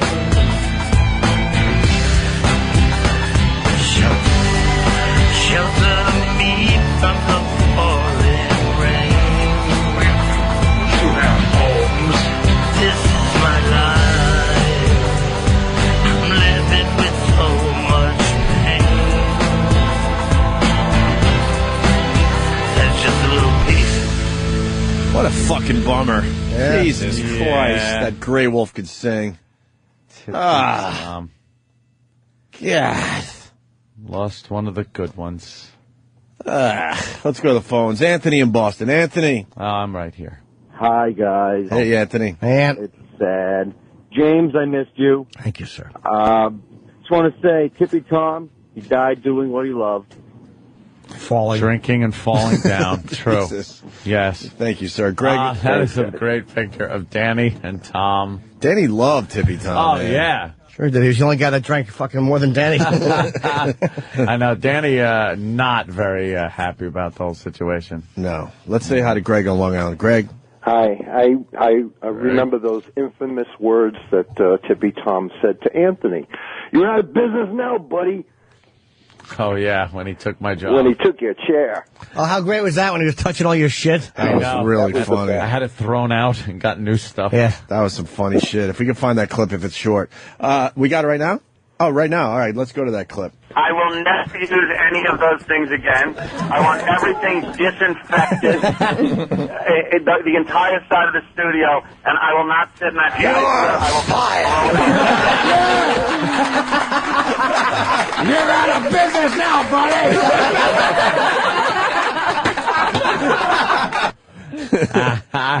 You picked the perfect button. Yep. Let's go to Brian in Fargo. Brian. Yeah, the average cost for cremation is about $1,400, and I guess you guys could spread his ashes, like take the ferry to Retard Island and spread his ashes on the way. That's some sweet numbers. I don't know what the family wants to do with the body, but we certainly will help with the costs. Yeah. Yeah, With but all of- cremation's about $1,400. I had to do both my mom and dad, and that's about what it cost. Were they buried in Brainerd? No, they're actually on my shelf right now. Oh, ew. It's creepy. Yeah. Why don't you do something with them? Yeah, you can't keep that laying I around. don't know. I just haven't had the inclination to yet. All right. Well, you got to do what you got to do. That creeps me out. Well, yeah. All right, sir. Let's go to Anthony in Mount Sinai. Anthony. Hey. Good morning, gentlemen. Good morning, sir. I want my Tippy Tom memorial video. La, la, la, la. Somebody's got to make a nice montage. Yeah, let's make a montage and push that out there for everybody. That's not a bad idea.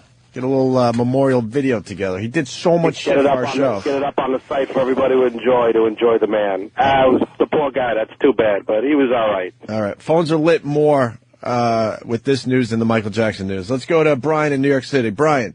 How you doing, boys? Hey, Brian. Jimmy, where the fuck were you? I was in Los Angeles, but I'm back now. I just want to know if you guys think MJ is up there right now molesting Eric Clapton's child as we speak. Jesus. Holy fuck. Wow. Anthony, as far as your Twitter response, I have ABC RIP. Yeah.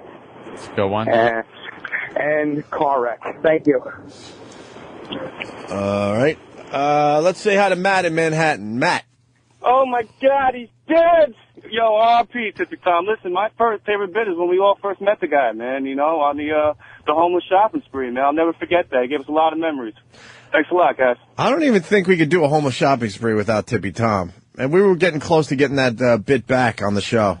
But how do you do it without Tippy Tom? He was the king of that. I know, he was. He was the star. Let's say hi He to was the Seinfeld of that whole show. Jeff in North Carolina. Jeff. Stinky Seinfeld. That coming from the Kramer. Sorry. Hey, Jeff. Hey, yeah, God needed another drunk bum. Yeah. Well, you know. Which video is that? There's a lot of... This is the real Tippy Tom. It's the animation that Coke Logic did. Oh, where it's, right. It's myself and Tippy Tom arguing about who's the real Golden Bonds. Oh, yeah. Yeah, that was a good one. God damn it. Yeah, there's just a ton of Tippy Tom stuff online. We do have a lot of Tippy Tom. Well, Tippy Tom is he's going home. And he sang that very, very song for us one day.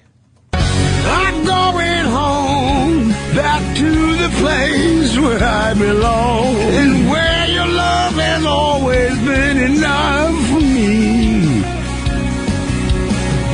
I'm not running from, no, I think you got me all wrong. I don't know, regret this life I choose for me.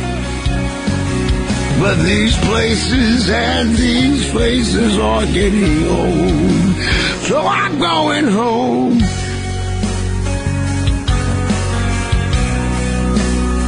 Well, I'm going home. Fucking Tippy. Oh, my God. Damn, man. Oh, it sucks. Let's say hi to Rob in Jersey. Rob. Hey, boys, what's going on? Hi, Rob. Hey, Rob. Just wanted to say, perhaps God needed some golden buns at the Golden Gates. Yeah. I'll punch out with that. Maybe God had a room he needed cleared out. Golden Gates. I didn't say that right. It's actually Pearly Gates, you dumb fuck. I know. You're thinking of the Golden Arches. Golden McDonald's. Gate Bridge, Golden Arches, anything but Pearly Gates. The Golden Gates. At the Golden Gate, shut it. Let's go to Rob in Richmond. Rob. What's up, guys? Hey, Rob. You know, I gotta admit, I'm a fucking faggot. I got a little misty-eyed when I was hearing that Grey Wolf song. Yeah, a lot of people did. Even if you didn't get misty-eyed, you'd still be the faggot. Okay, faggot, what's next? Yeah, that song, that's just a great fucking song, and it's too bad we were never able to complete it. We tried. I still say that True he could do Boogie it. tried, and a few people just took it and tried to do something with it. We just couldn't get it done, man. Grey Wolf could sing another verse. I don't know what happened to him. We actually just tried to get Grey Wolf on the phone. I did have a cell phone number for him, but disconnected. Rock and Roll Tommy as well. Yeah. We wanted to get some commentary from them. Hard to believe those guys wouldn't be in the same location. Yeah. People are saying that Keith should mount Tippy's skull on his mantle. Oof. People want to hear Sophie's Choice. Maybe we can play that when the show ends, and we'll play a little Sophie's Choice before Ron and Fez today, because that's one of the best bits ever. Let's say hi to Ethan in PA. Ethan. Hey, what's up? Hey, buddy. I was wondering, you guys had the clip of Tippy Tom was outside the studio waiting to come in and sing, and he fell asleep. You guys couldn't wake him up, and Anthony was freaking out, thinking he was dead. Oh, my God, Tippy Tom's dead. What are we going to do when we lose our job? Yeah, sorry, we're distracted because now we're looking at a video. You really should just go online. The Tippy Tom videos are priceless. E-Rock smells Tippy Tom's ass, and E-Rock is staggering and just losing his fucking mind. He's throwing up. Can we get that audio off? Can you start that over again? Hold on a minute there, Ethan. Okay. Closer. Now! Tippy Tom pulls his pants down, naked ass. Now, E-Rock's already puking and gagging. He's trying to get close to Tippy Tom's ass so he can smell it. E-Rock, you gotta go now. I love you. What's in there, E-Rock? I want you to get in there. I don't want you to love me. Oh, that's awful. Well, E-Rock can't even get close to it to do the bit. He's puking, and he hasn't even smelled Tippy Tom's ass yet. That's all the ass you get for now. I'm gonna ask for a while. Ow. Yeah? E-Rock, you alright? Oh, I think I puked in my eyes. No! His eyes. All right. I feel sorry for the guy over here. Oh, it hurts. Yeah, I know. E-Rock, what happened, E-Rock? Well, he tried to outdo me, and he got sick. Maybe he looked at my ass and he got sick. I don't know. Well, maybe, yeah. E-Rock, what happened? I'm sorry. What's the smell like? Oh, God. The smell was worse when he took his pants off, but the look of it looks like he sat in fertilizer. Amazing. Ethan, back to you. So, he fell asleep outside the studio, and Anthony thought he was dead, meaning we'd all be fired because you can't have a dead guy as you're doing a radio show. Yeah, exactly. Yeah, we'll try to find that clip as well. All right, thanks. Thank you, sir. Punching out. You want to hear a song? Yeah, let's hear it. Little tune. All right, Tippy Tom, bell song out. Hey, pull your pants down. Come on. Hey, pull your pants down. Come on. Hey, pull your pants down. Come on. Let me see your ass. Hey, pull your pants down. Come on. Hey, pull your pants down. Come on. Hey, pull your pants down. Come on. I want to see you got the nicest ass. Check out the height. Oh, whoa, that's a booty. Oh. Ass. Damn that booty. Damn that booty. Damn that booty. That's a real ass. Check out the height. Oh, God. Oh, that's real ass. Oh, God. I want some of that.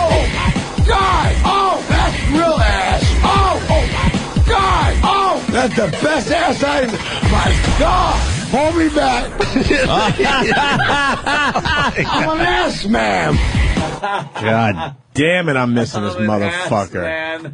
Danny's bummed over there. Danny is for real bummed out. Danny was more close with Tippy than I think any of us. Tippy was probably my favorite person to ever exist. Yeah. He was just so much fun.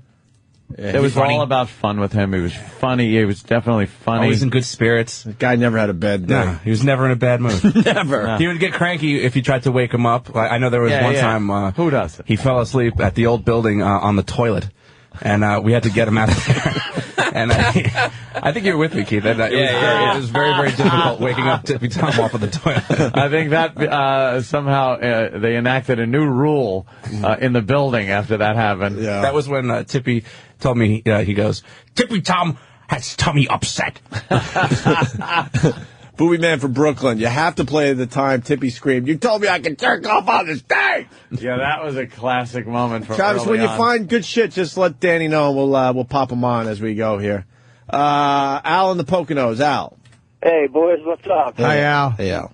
Oh, man, Tippy Tom, rest in peace. But, you know, he was a man of wisdom. He taught me history. He taught me the most important thing history could teach you. The Germans were wrong! Yeah. The Germans were wrong! Oh, when he cried about Sophie's Choice. We're going to have to, because we just found out today, or I found out today, we got to get a whole Tippy Tom show together in the very near future. That is a day off for the boys, man. The Tippy Tom tribute show. Boys. Anthony from the Compound Rules. All right. Thank you, sir. Let's go to Chris Joe in Georgia. Chris Joe. CJ? Yeah. All right. Good evening. Hi. Well, I've been watching Tippy Tom bits almost every week for the past 2 years. This is a tough blow, boys. And I just have to say that his death is about as unnecessary as his life was. Jesus. A hell of a tribute.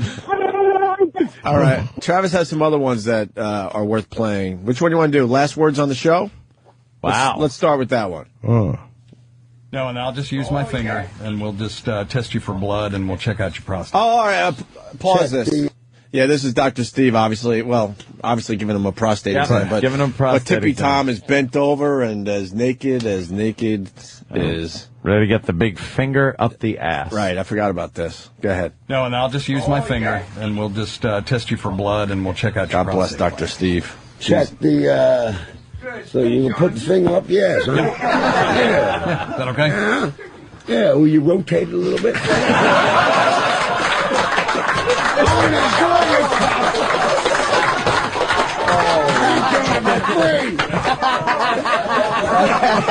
Come on, you're fucking on my bedtime. Tippy Tom with line of the day.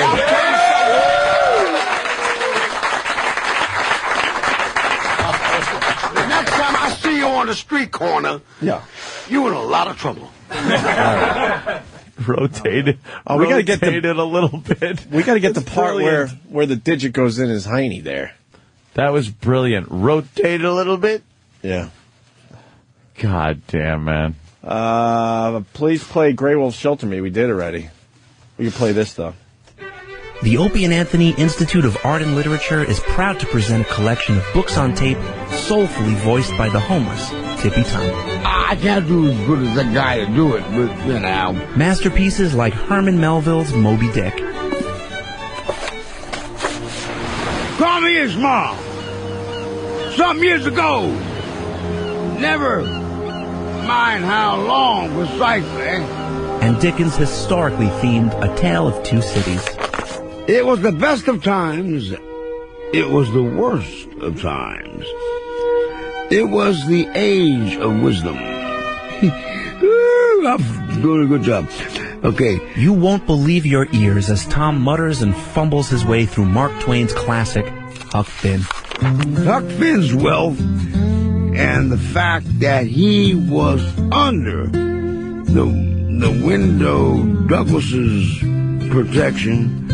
Okay, I guess I've been around. And then be prepared to have your breath taken away, literally, with his read of Great Expectations. Heaven knows we never be ashamed of our tears, okay? Of course not. Anyway, I think I got sort of it right. And finally, you'll enjoy the classic for all ages, Dr. Seuss's Green Eggs and Ham. Great eggs and ham. No, green eggs and ham. See, I can't see with my glasses. I am Sam. I am Sam. Sam, I am. Come on, man, I got my damn glasses on. Who even knew Tippy Tom had glasses? No. It's a collection of some of the finest literature ever written, and then read by a homeless drunk. Order Tippy Tom books on tape today. Tippy Tom, everyone. God Tippy damn, Tom. these are fantastic. Christina in Indiana. Christina. Hello, boys. Hey, Christina.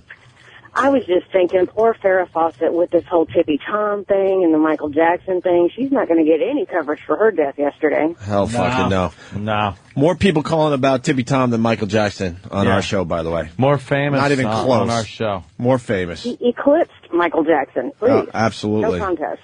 We were just talking about him yesterday, Danny. Yesterday. Because Barry Manilow might be coming in here. I know. We had a bit ready to go, man. Oh, it's dog Bagel. Bagel, I used to walk his dog Bagel. He had a dog named Bagel. Travis has that clip if you want it, where Dr. Steve inserts. Oh, yeah, we got to play that out. Go ahead, Travis. Just kind of touch your ankles. Just kind of bend over. You going to do this? All right, let's listen to Tom. I'm up here now. Come on, man. Get ready. Oh. All right, here we go. Oh! Oh!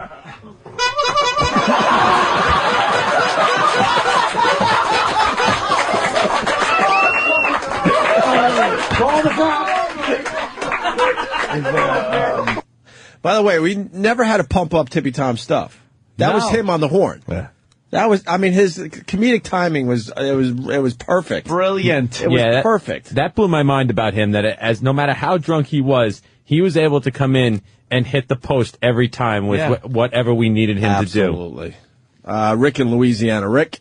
Hi, my boys. Hey, Rick. Hey, I'm not too sure what Tippy Tom tripped over. Was it Natasha Richardson? What? Punch it out. All right, thank you, She wasn't even there. Peter in Massachusetts. Peter. Good morning. I had two quick ones. One time, Opie, you wanted Tippy Tom to hug Anthony to make up with him because they were fighting. Right. And then Anthony was trying to spray him with Lysol to get him away. Yeah, we were just watching that video. Yeah. The Lysol videos were classic. There was a cloud of Lysol in the studio anytime Tom came in. And then you guys found out he lost his life over, like, drinking and gambling. So you had him come in to play 21 with Anthony, and Anthony loaded the deck for beer and money. And and then Tom got a 20, and then Anthony pulled a 21. Yeah, that was all set up to fuck him over. We got to figure out which bits to play, and we're going to do a whole Tippy Tom tribute show in the very near future. We have to just figure it out. Thank you, sir. You're welcome. All right, man. Let's go to Craig in Jersey. Craig. Yeah, hey, I own a funeral home in New Jersey. You guys have got questions, or you want me to bury this guy? Yeah, you ghoul. How you doing? Well, we gotta get the body first of all. Right. So we gotta get Tippy Tom's family to claim the body. Okay. He's been dead since May 6th. Keith was telling us. Your best option is probably cremate. That would be my guess. Yeah, no open casket at that point. It'd be a lot of work, and I don't think so. If you saw the guy alive, oof. I wonder if the brother would give us a little bit of the ashes. Yeah? Yeah, I don't want the ashes. A little bit in the studio? That's ghoulish. Have him just hang I'd rather have a nice picture that says, the day he was born, the day he died. I'm one of those guys. Ashes. Yeah, I'm going to talk to his brother after the show today and give him the information. But if you can, I guess, hold the line afterwards and give Travis or somebody your information if I could reach out to you. He was a legend. I'd be more than happy to help. He was a legend. I think we could do a little memorial. I think the fans would come out in droves. My God, right? Droves. We'd have a party for Tippy Tom. That's what he'd I'd be willing to do it for nothing. We'll put it that way. Damn. We appreciate that, man. Thank you so much. We'll certainly plug the business a little bit. You know that. Hey, I'm willing to help. We'll take care of each other. Thanks, Craig. All right, brother. All right, man. Let's say hi to Ben in Jersey. Ben. Hey, guys. Hey, I was wondering if we're going to send Keith out to watch over the next homeless. Make sure they don't go. Well, you know what? We lost the biggies. We lost Ziggy. We lost Tippy Tom. We lost Blue, I think. No, Blue, yeah. Yeah, we Blue lost died. Blue. Which one was Blue? The black guy? Yeah. Yep. Yeah, we lost him about 6 months ago. I didn't know he died. Yeah. Yeah, as far as the homeless shopping spree, I mean, we can't do it without these guys. They were the stars. No, they were the stars. So, which one was Blue? I remember the wasn't he keep cursing when he was on the air at Kid Rock? Oh yeah, and he thought we were bringing him to jail when we were trying to do something nice for him. What did he die of? Yeah, same sort of thing. Same thing, kind of fell down. Mm-hmm. God, that's something. All right, well, they sure fall down a lot, don't they? They sure do. They don't get back up. Travis, you got something to play going to break? Yeah, I got a lot of stuff. No, I mean like a Tippy Tom thing. Oh or? yeah. Oh, trust me, it's all about Tippy. What do you got? Well, we got a lot of production. Or I have him reacting to 2 Girls, 1 Cup. You want to hear that? Ooh. Yeah. Or I have Pat Duffy, Tippy Tom mustache. The homeless. Yeah, the homeless shit mustache. You want that instead? Yes. Okie dokie. This is horrific. All right, we'll continue in just a bit. Opie and Anthony. Here's Pat Duffy. Hi. I don't know,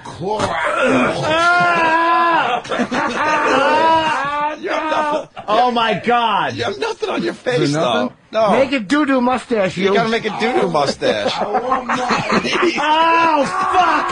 No way! No way! Oh, fuck!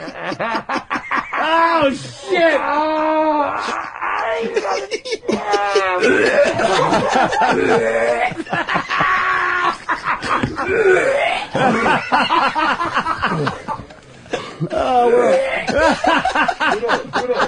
We're above radio.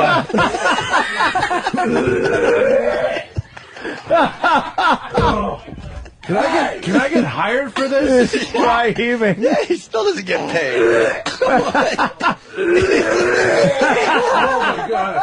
He's try heaving.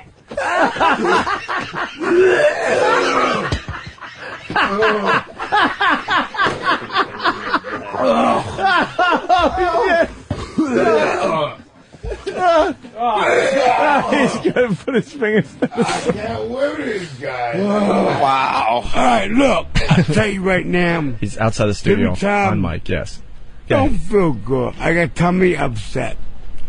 And so, If what he I'm blows saying apart, is it's this, over, Johnny. is I love you and be well. We gonna get busy. It's gonna get right. Now what I'm saying, Tippy Tom Oh my is God. gonna belt one out. Uh-huh. All right, Tippy Tom gonna belt a song out. I should back up. Come on. I want to sing a song. Come on, Rummy. I will belt one out. I'm going to sing a good song. Oh my God, Yeah. okay. Oh, we're going to get along. We know you're gonna sing. We're going to Sing. sing. All right. Let me belt one out. All right. Every time we'll belt one out. Go ahead. Softly, I will leave you softly, long before your arms can make me wait for one more hour. Come on, who did that? Or one Who did more what? day. Is he complaining that someone farted? After all the years. It's perfect for Frank's Come place. on, guys, you're fucking me up, man. That song was awful. You ain't know who fucking sang it. Yeah, what song is it? You don't even know. I know. It was that guy who does those songs. Oh, yeah. Oh, yeah. No, right? I'm right, though, right? Yeah.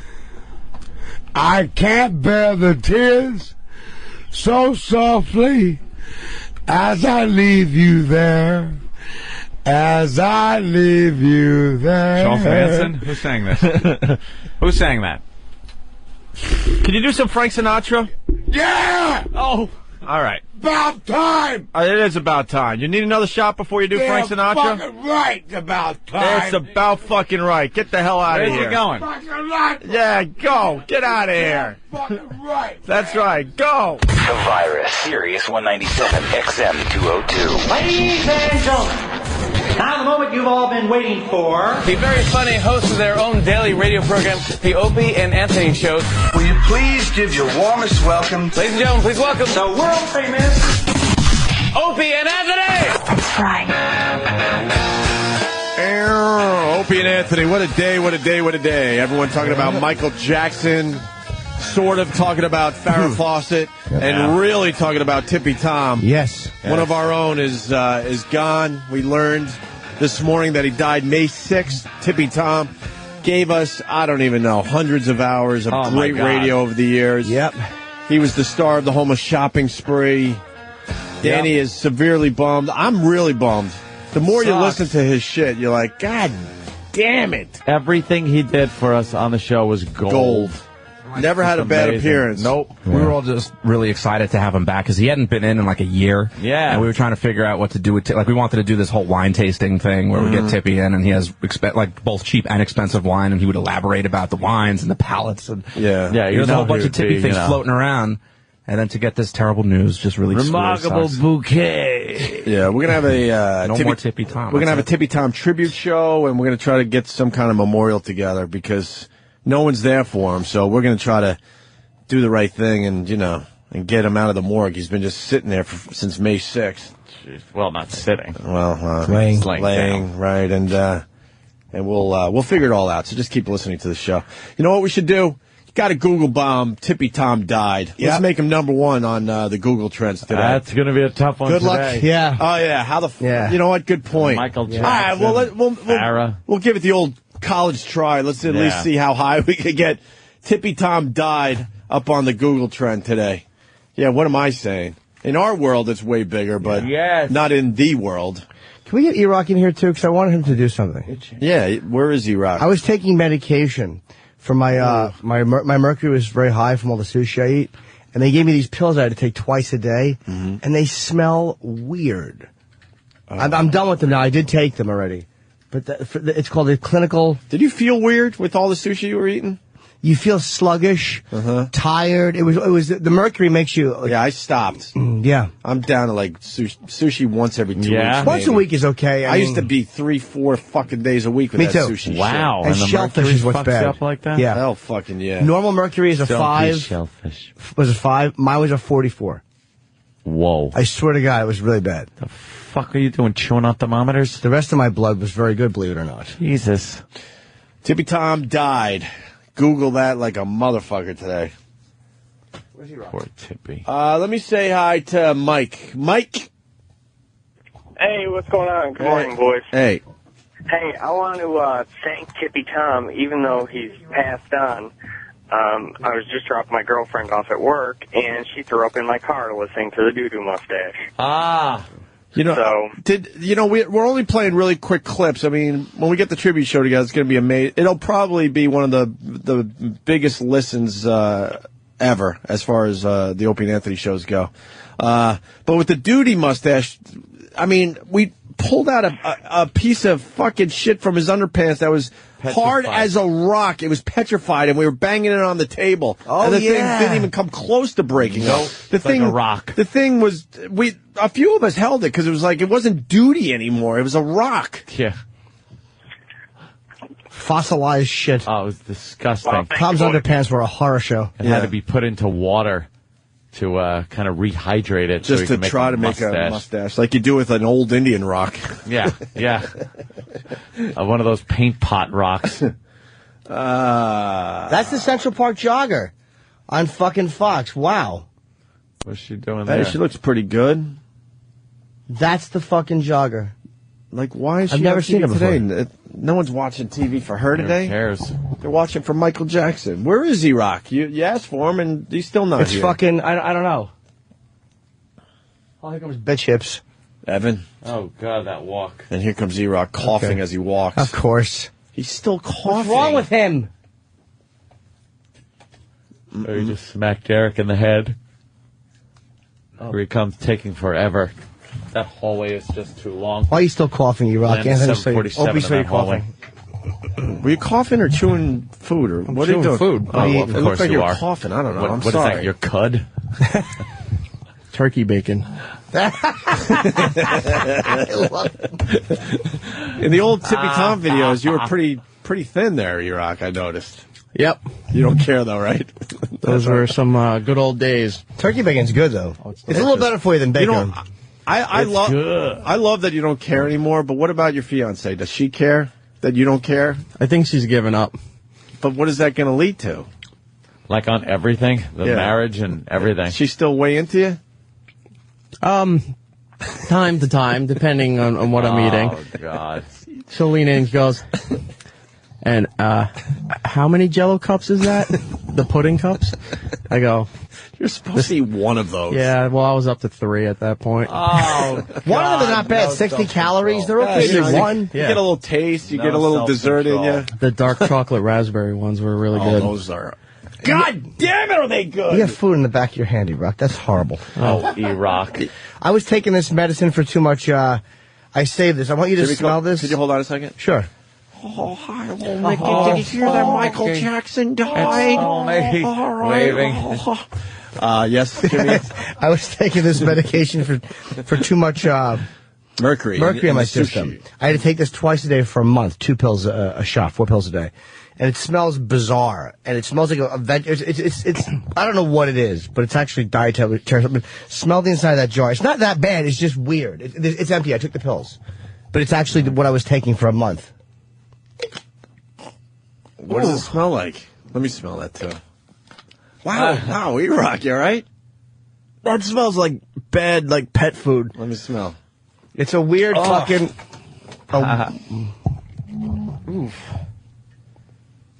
Oh, my God. Rotting sauerkraut, right? Oh, that's a good one, too. If I had the fucking pills still in there, it was even stronger. That's why I wanted to bring it in today. It's terrible, right? Yeah, it's awful. E-Rock, what are we doing for Tippy Tom? You must have farted like horribly taking those. No. We're sketching it out in the back for next Friday, for the weekend. We're going to have the big Tippy Tom tribute show. Next weekend? Next weekend. 4th of July weekend? Friday, Saturday, and Sunday. Ah, nice. Really? Yeah. We're going to do 3 days? Yep. We got plenty of stuff for 3 days? Mm-hmm. All right. And why don't we do it Monday, Tuesday, Wednesday? And you got more clips for me today? Yeah, we have a few more in Dillette there with Travis. Wait, you guys are highlighting Homeless Pyramid where Tippy blows the game. You want to play a piece of that, Danny? Yeah, we got I think Travis said it's like 30 seconds. All right, listen to this. You got 30 seconds, Papa Rock, to make Francine say what's on the paper, okay? He's thinking, all right, what is it? Whisper it to everybody, Jimmy, out there in Radio Land. Things on a plane. You didn't hear that, did you, Francine? Things I guess that was easy. A plane. All right, here we go. Here's Papa Rock. Go. Stewardess. What? Airplane. Things on a plane. Oh, wait a minute. But it wasn't you. What the fuck? Tippy Tom blurted out the answer, and it wasn't even his turn. When it was his turn, he couldn't figure out how to play the game. No. The second it wasn't his turn. He figured it all out and just blurted the answer out. The greatest part of that clip is when Papa Rock says stewardess, and you just hear Tippy Tom go, what? What? Keith's got some info. Keith. Yeah, I just talked to his brother, and we might get his brother in on the show a little later. He has to call. I guess Tippy Tom's dad is still around. His mom passed away a couple years ago. We knew that, but wait, you're telling the brother? The rest of the family doesn't really know yet.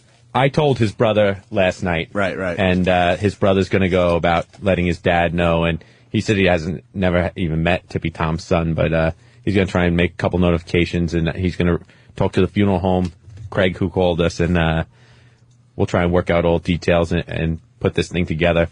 And his brother said he will try and call later on. Maybe we might get him in before the end of the show, just to get him in. Well, talk to him on that. Talk to him on, Tippy Tom's brother never wanted to talk to us, though.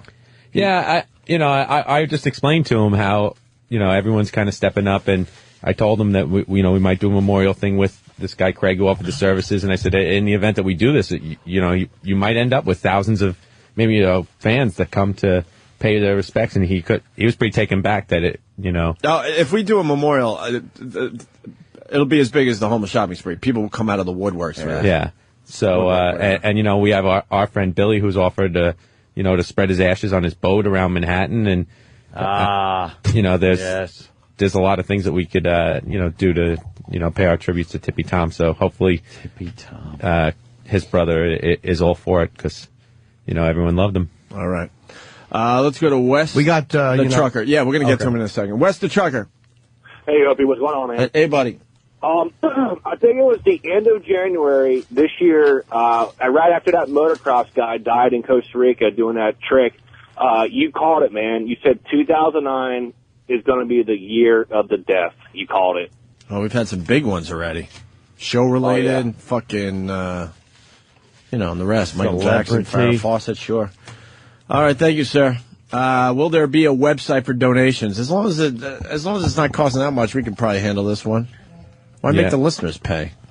What the fuck? We do that every day. All right, Louis Black is outside the studio. We're going to continue with the Michael Jackson thing, the Tippy Tom thing.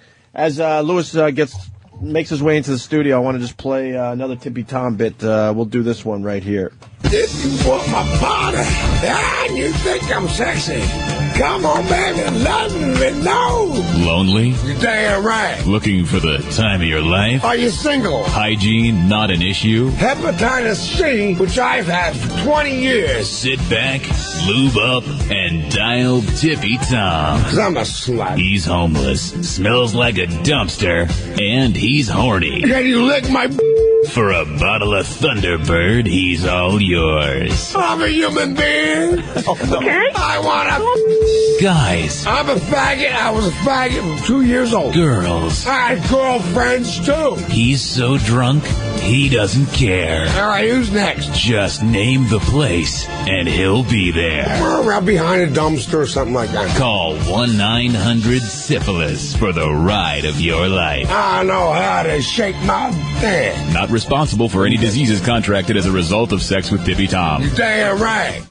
Our tribute to Tippy Tom will continue, but we have Louis Black in the studio. What's up, Louis? Yes. First observation, how long have we known you? 10 years? Longer, isn't it? Okay. Yeah. You haven't. Seems like 35. We're aging like motherfuckers, and you stay the same. The fuck's going on with you? True. But I think it was because I'm older, and when I was a kid, I was eating stuff with preservatives. Oh, it's just kind of... And they healthied up your diet, and thereby taking away, Yeah. That, I think that the pounds of preservatives. You're like Benjamin Button's. That stupid movie. What kind of cologne you wear? You smell good.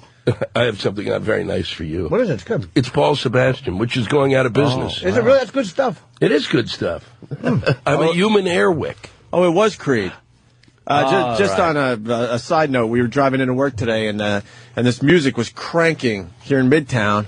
They were setting up for some band, and we were all trying to figure it out, and it is Creed. They're playing right outside this fucking building right now. Oh, that's a treat. Yeah, no kidding. Yeah, I've got to run.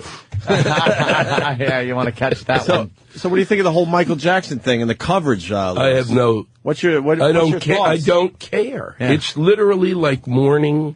It's like if a freak died in the sideshow at Coney Island. Gee, the one with the kid with the 3 heads passed away, and he was one of the greats. We've never seen a freak like him. Exactly. It's unbelievable. I mean, it really is. He's not... Look, I get it, the music, everything. I just think we have become, in the last 5-10 years, really obsessed with a story. And we glom on, like that Kate and John shit. Don't go there, Louis. No, I'm not going there. That one hurts. How great is that story? Come on, let's go, It's a shit story. Why? It's a shit story about a shit family, and who gives a fuck? Those people live across the street from you, you asshole. You got to turn on a TV to watch them? They're down the block. How many fucking times have you watched? I mean, how many friends of yours got married and had a kid in order to save the marriage? They had 8. By like 2, you don't know. You don't know 4 minutes into that. You're out on the first date. You're having a cup of coffee. You don't know it's not gonna fucking work. I'm supposed to mourn this, but it's like this story after story after story. I was gone for about 3 weeks. I was in Europe and touring there because I'm looking for more shit, different shit to talk about. European shit. European shit. Yeah. And what's great about there was I went, what is this? What's going on? What's the difference? How come I'm waking up and I feel like I got some space? Because, I don't understand what these people are saying, so there's no assholes in the area. You know, and B, we don't have to wake up to this, this endless.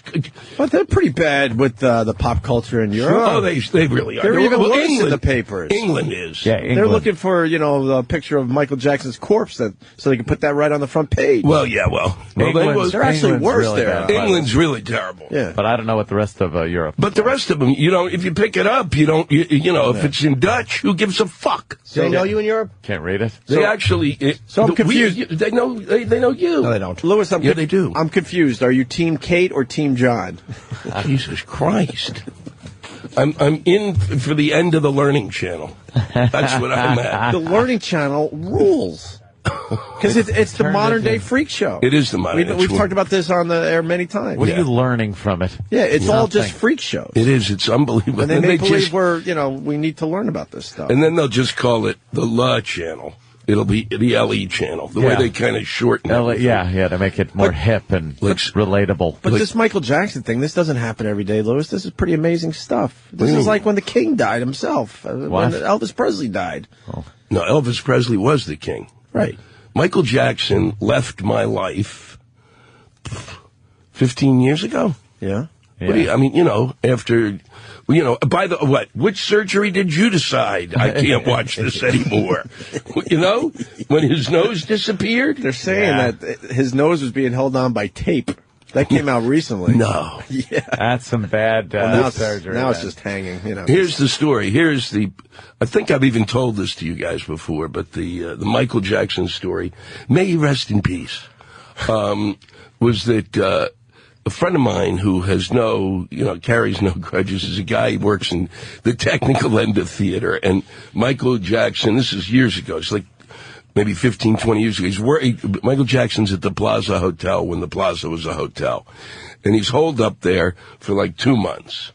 And a whole bunch of techies from the city were asked to go in and move, they were moving the stuff out that he had brought in with him and putting it on and what was and this is before any of the news broke about the kids and before he had children, but scattered out throughout the entire, 3 bedrooms were Gap kid model, the what do you call those, mannequins.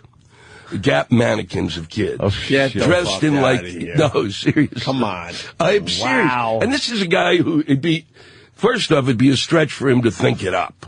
Yeah. You know what I mean? It's not the type of guy you go, wow, when did he get that creative? It was like, he literally just had... There wasn't a chance he'd come up with this on his own. And he had to take the clothes off the kids. That was part of it. And he was like, this is really not...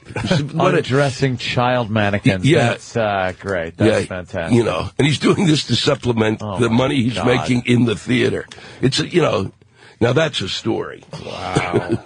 But this is... It's just, they gather, look, I just don't get it. It's not, There's nothing really to get. He was a freak show, a creep, a weirdo, and what is that what happened to the monkey? And he died out of nowhere. Oh, where's Bubbles? Where's Bubbles? No one expected Michael Jackson to just die. Yeah. Bubbles together. I was shocked he was 50. You thought he was older? Younger? I thought he was younger. Probably younger, right? Because if he's 50, then I'm really old. Someone on CNN said this is perfect. This is how it was supposed to be because no one could imagine Michael Jackson as like a 70, 80-year-old guy. No, but I couldn't imagine him anymore. At all. How do you imagine somebody who's really not there? Mm-hmm. And just a weirdo. And then, and he's going to set up in Qatar. Well, look at this. On the news right now, they got memorials in L.A., Gary, Indiana, at his childhood home. I'm sure he was back at his childhood home. Apollo Theater. Yeah, look at that childhood home. Holy shit. No wonder Joe Jackson beat the shit out of those guys and said, get back to the studio. Yeah. Joe Jackson didn't want to live like that anymore. Fucking get in there and sing, motherfucker. What a lunatic he was. Gary, Indiana. He's like, fuck this Gary, Indiana. We need to live better. That's one of America's profound shitholes. Yeah. I'm amazed you and I never played that, Jim. I'm surprised. I probably would sell very well in Gary, Indiana. and then Harlem's tribute, even though Michael Jackson shunned his blackness. Yeah, they loved him when he was a kid. Yeah, that's what it is. Through, I guess, Thriller. When he was black. I guess he had some work done by Thriller, though, also. Already. A little bit. But it wasn't the bizarre fucking hatchet job. No, that they did on him toward the end. Can I tell you how passive-aggressive I am? I was in the airport yesterday. I see Lewis's paperback, because it's out in paperback, Me of Little Faith, and I picked it up and I was perusing it. I just couldn't bring myself to buy it, because he's my friend. Please tell me you threw it in the garbage. Dude, I put it behind mine. It's not even in paperback. I know, I move them around. Why aren't you buying his book? Because it's like I just can't buy a book that my friend put out. Yeah. I have to get it for free. Yeah, same here. Such a scumbag. Oh, really? Yeah. The book did very well. Now it's a bestseller. Now it's in paperback. Now it's in paperback. What would you add to the paperback? A lot more shit. Yeah? Not a lot. But they go, I was so irritated because you write the first book and then you think, well, they didn't say anything about editions, and then all of a sudden they call up about 3 weeks before it's going to go to print again. They go, we really need you to write some extra stuff. Oh, shit. It's like, but I said it all. Really? I said it all. Really? You want me to start thinking about it? You couldn't tell me at the time. But it's a great concept. You put out a book, and then they resell the book with just a few extra pages. Yeah, exactly. And people buy it. Yeah, but I say people need the hard copy and the paperback. But I say in the front of the book, that's what they've done, and you should sit down, actually, if you're in a place and just read a couple of extra things. Yeah. Did you really write that? Yeah. Are you doing signings? I'm doing signing I did a signing here on the Upper East Side. There's a jumbo Barnes & Noble there. Yeah. I said it was great to be that Barnes & Noble had so much faith in the printed word that they put another $1 billion into a jumbo place. It's huge. Really? I've been in that one. 86 and Lex. Yeah. It's unbelievable. It's pretty much a whole city block, Jimmy. Really? It's extraordinary. I love Barnes & Noble. Yeah, well, you'd love this. Jim. I do. I love a big bookstore. No, you'd love this one. This one is massive, and it's amazing because you go, wow, you guys.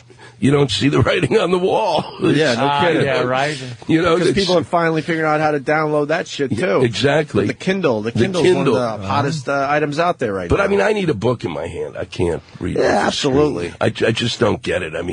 But I do think eventually the way it's going, it hurts your eyes, man. No. The Kindle doesn't have a light on it. The Kindle is not an LED. It's got no false light. It is. They say it's pretty much like reading a book. You have to buy an outside light to put on it, so it doesn't do that to your eyes. The first one sucked, but supposedly the latest version. The one that I saw, Adam's got one, Dubin's got one, and I got one. I got it for my birthday. I just haven't opened it up yet. It's different. It's totally different. Like that Sony book, which was also like, oh my, it gives me a headache. I get like computer hangover. And, the beers. But, sit there. If I'm working on the computer all night, I wake up the next morning. Like today, my eyes are burning. I don't think God intended us to read words from a computer screen. It's a television screen. Yeah. And just because these pricks can't figure out how to combine the computer to the TV. What fucking nonsense is that? Are you reading off your fucking phone? That's even worse. Holy shit. That fucks my eyes up. I'm this close to grandfather glasses. It's amazing. Kathleen Madigan, another comedian. Yeah. She's like, she will read. I said, where'd you read that? And she goes, I read it in I go to this website in the morning. I read off my BlackBerry. How the fuck do you do that? It's bad. It's tiny. You just like. I fucked up my LASIK. No. I got the LASIK, and I was down to 2015. There's no fucking way I'm anywhere close to that anymore. Your eyes and I'm squinting again. No shit. I went years without squinting because I got the LASIK. And now, can you file suit against BlackBerry? We got a case. I'm thinking. Can we move on? You want in? Can we move on to a better life? It's like the optigrab. Oh, yeah. Damn these glasses, son. All right, so, Lewis, you don't like the Michael Jackson thing. What's going on in your world that you're paying attention to? Iran? Obama? No, I'm like had time off. Plane crashes? What are you I didn't have time off. I just got out of here for a while. I want... I want them to figure out health care, and I want them locked up, all of them, and I want them not to be able to get health care. Really? Every one of those fuckers. Every one of those fuckers who sits there in Congress and pontificates on either side about, you don't know shit. You got the best insurance in the world, you douchebags, and then you're going to pontificate about the way the insurance companies are run? Fuck you. And fuck them. And if you're going to make health a profit-making institution, fuck you twice over. It's not oil, you fucking fucking idiots. It's a fucking, you get a shot. Figure out how to make it cheap. Fuck them. I had to go to fucking public clinics. Fuck you. I actually pissed into a cup something that was akin to Coca-Cola. Because I had hepatitis. And, you got hepatitis? I had way back when things were shoddy. And that was really my turning point with health insurance. I was in a clinic on, I was living in the East Village. Can somebody play some music? In the East Village, that's like... yeah. That's a guarantee right there.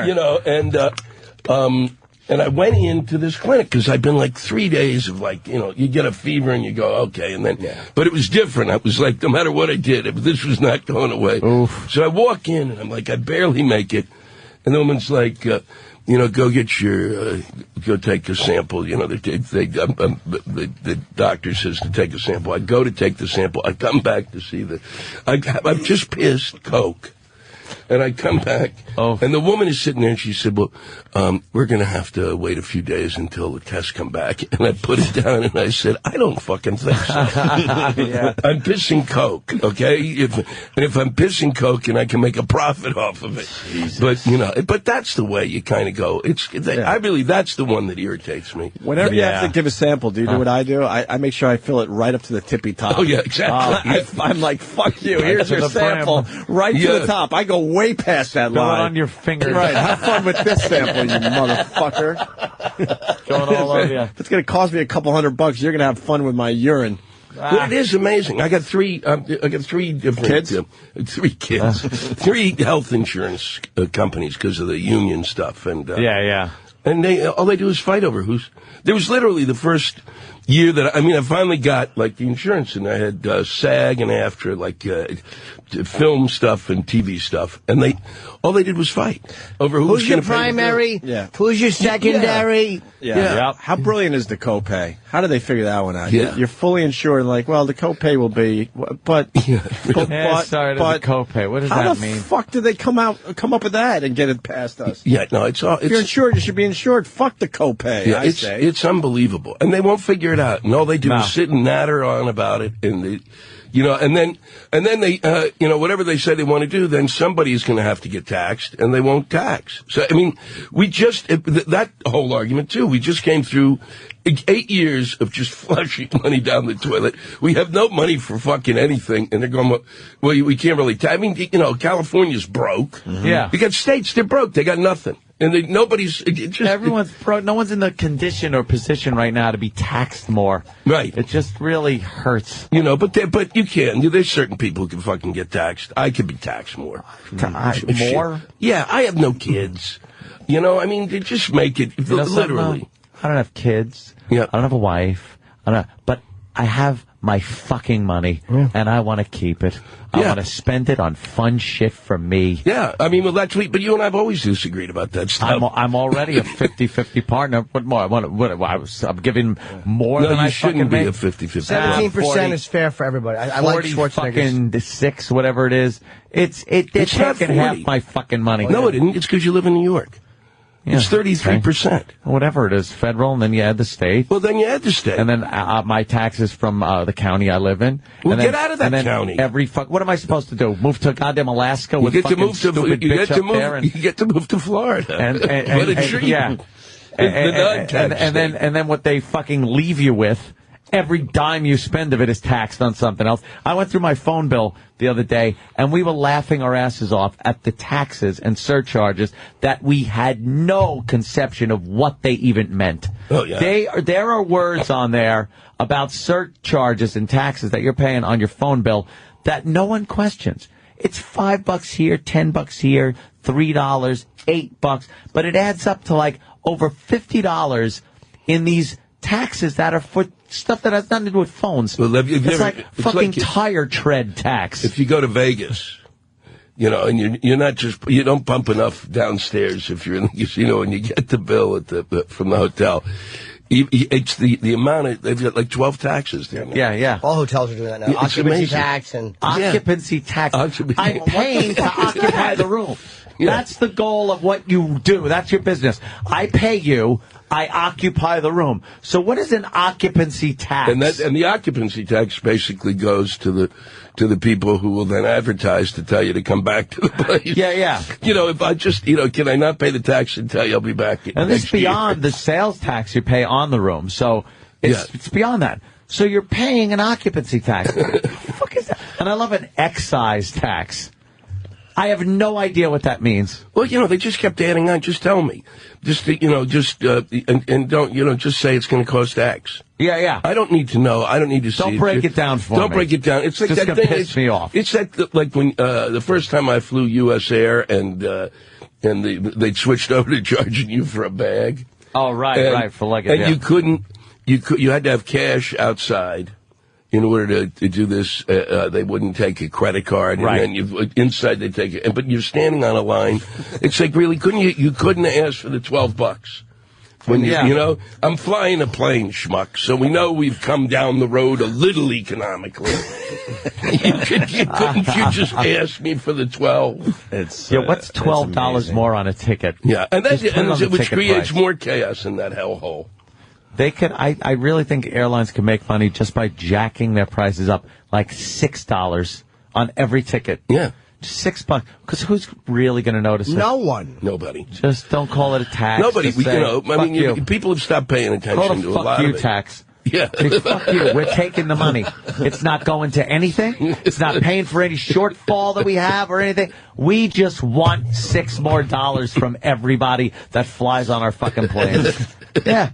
At least be honest. Fuck you. So, Lewis, fuck you, tax. Doesn't sound like you're a big rah-rah Obama guy, then.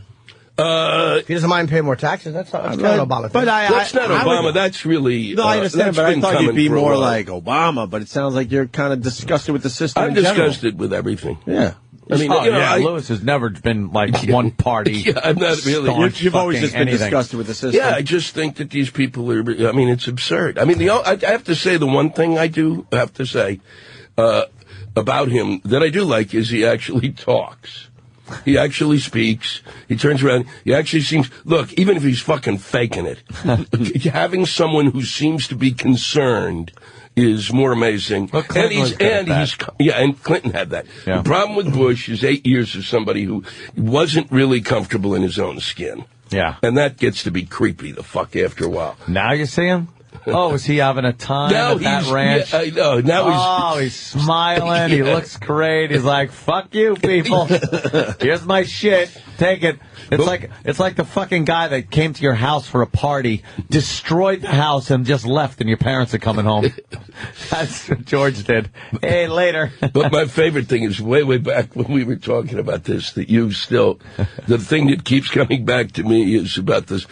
Sometimes when I'm interviewed, I'll say, well, I was on the O&A show years ago, and Anthony had really the solution, which was to go after Yemen. Yeah. Fuck Yemen.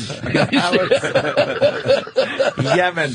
Well, it came true, though. Their own shenanigans after a while. Yeah. They kind of proved that they're, not to be trusted. But that was very really much. Great. Yeah. The Yemen solution. Just go after Yemen. We can all get behind that. No one really likes Yemen. You just get right behind that one. No, you guys do. We got, what's happening in Iran was pretty fantastic. Until the old Iron Fist finally came down. They're like, we'll give them their chance. Let them talk. What? They're saying, okay, crush everybody. I thought they were going to cut a deal. I mean, I thought, the mullahs or whatever they are, the guys on top were going to cut the deal. I mean, it's not like you're getting some unbelievable character, Mr. DeMille. It's not Thomas Jefferson. You're getting a guy who's just not going to hit people in the face. He's going to yell at him, but he's not going to hit him, and he's going to say "fuck you," but he's not going to kill him. That's what a transition. Yeah, they think it's like JFK is coming there to run the fucking place. No, it's not Camelot. It is. It's unbelievable. It's amazing. So where are we at with the Iran thing? Everything is now. Now they're sort of going back to where it was. They killed about 40 people. Yeah, they made their point. Yeah. Did they put down the protest though? I mean, they're still going. Oh yeah. No, they pretty much squashed it. Pretty much, except for Twitter. Yeah, that's They can't Twitter, stop boy. Twitter. But You don't Twitter. Do you guys Twitter? Oh, we all Twitter. Yeah, Louis, sorry. How could sorry Louis to Black disappoint not you. Twitter? I'll tell you how I can't Twitter. I'm not that interested in my goddamn life. You on social network at all? What network? I got fucking 40 of them already. I need another one? Yeah, I got one where they fucking went through my fucking book and just took names and started shooting emails off to people saying Louis was welcoming you to this shit site. Here come the Farty Bobo shit site. Went through my goddamn fucking address book. Farty Bobo. We got Bobo down the hall. You want to meet Bobo? And it's in that, it's in there. You're on Twitter? It's right there. No, I'm not on Twitter. Is that a fake Louis Black? It's a fake fuck. And you don't want anything to do with it? No. Why not? You got followers, Louis. But well, and who knows who's twittering? Maybe their life is more interesting than mine. Yeah, I love that. Just to me, I'm over here, I'm buying some pickles. Who gives a shit? Another cup of coffee. We agree with that. I went without cream this morning. Yeah. Hope it works out for me. And you're like, who gives a flying fuck? Yeah, I mean, that was cool for the first 2 weeks of Twitter, and then you gotta step it up. You gotta punch it up pictures now. and videos and shit. Yeah, I mean, Now who's got the goddamn energy? Fucking Busby Berkeley musicals I'm putting on mine just to keep people's interest. Fuck, if I was interested in that, I would have been an audiovisual aids guy in high school. Yeah, the AV guy. The ones who come in, I always used to feel like they were Nazis. They were like Nazis in hiding. They all wore the same fucking outfits, the white shirt, the khaki pants. Pen holder in the pocket. Pen holder, exactly. Come in, roll it in. They all knew how to work that projector. Yeah, no matter what went wrong with it, they could fix it with a pencil eraser. Just shove it in there. When the film started going and jumping, they would shove an eraser in that. I like the dancing hair. Yeah, that was a good one. Yes. All of a sudden you get the dancing hair in your wondered film where strip. it came from. Yeah, no kidding. Now they it was fucking the projector. They just have a flat screen behind the little pull-down map. And that's... you throw in a DVD. All right, we got to catch up with breaks. We got Louis Black in studio. What's the big plug today, Louis? The paperback's out. The book is out. I read the book. I loved it. Thank you. I loved it. It was one of the... I don't read a lot of the comedy books, but I read yours. And well, this one was kind of like it's just about, it's about religion. Yeah, but there were a lot of laughs in there, man. Well, thank you. A lot of laughs. The title's wrong. It's supposed to be Ye of Little Faith. Yeah, it says Me of Little Faith, and as you praying, it seems like it's about you. Yeah. That's the whole concept. It's a misprint That's on how I every know. copy. That's how you know you're not an author, when they put your face on the cover of the book. Is that it?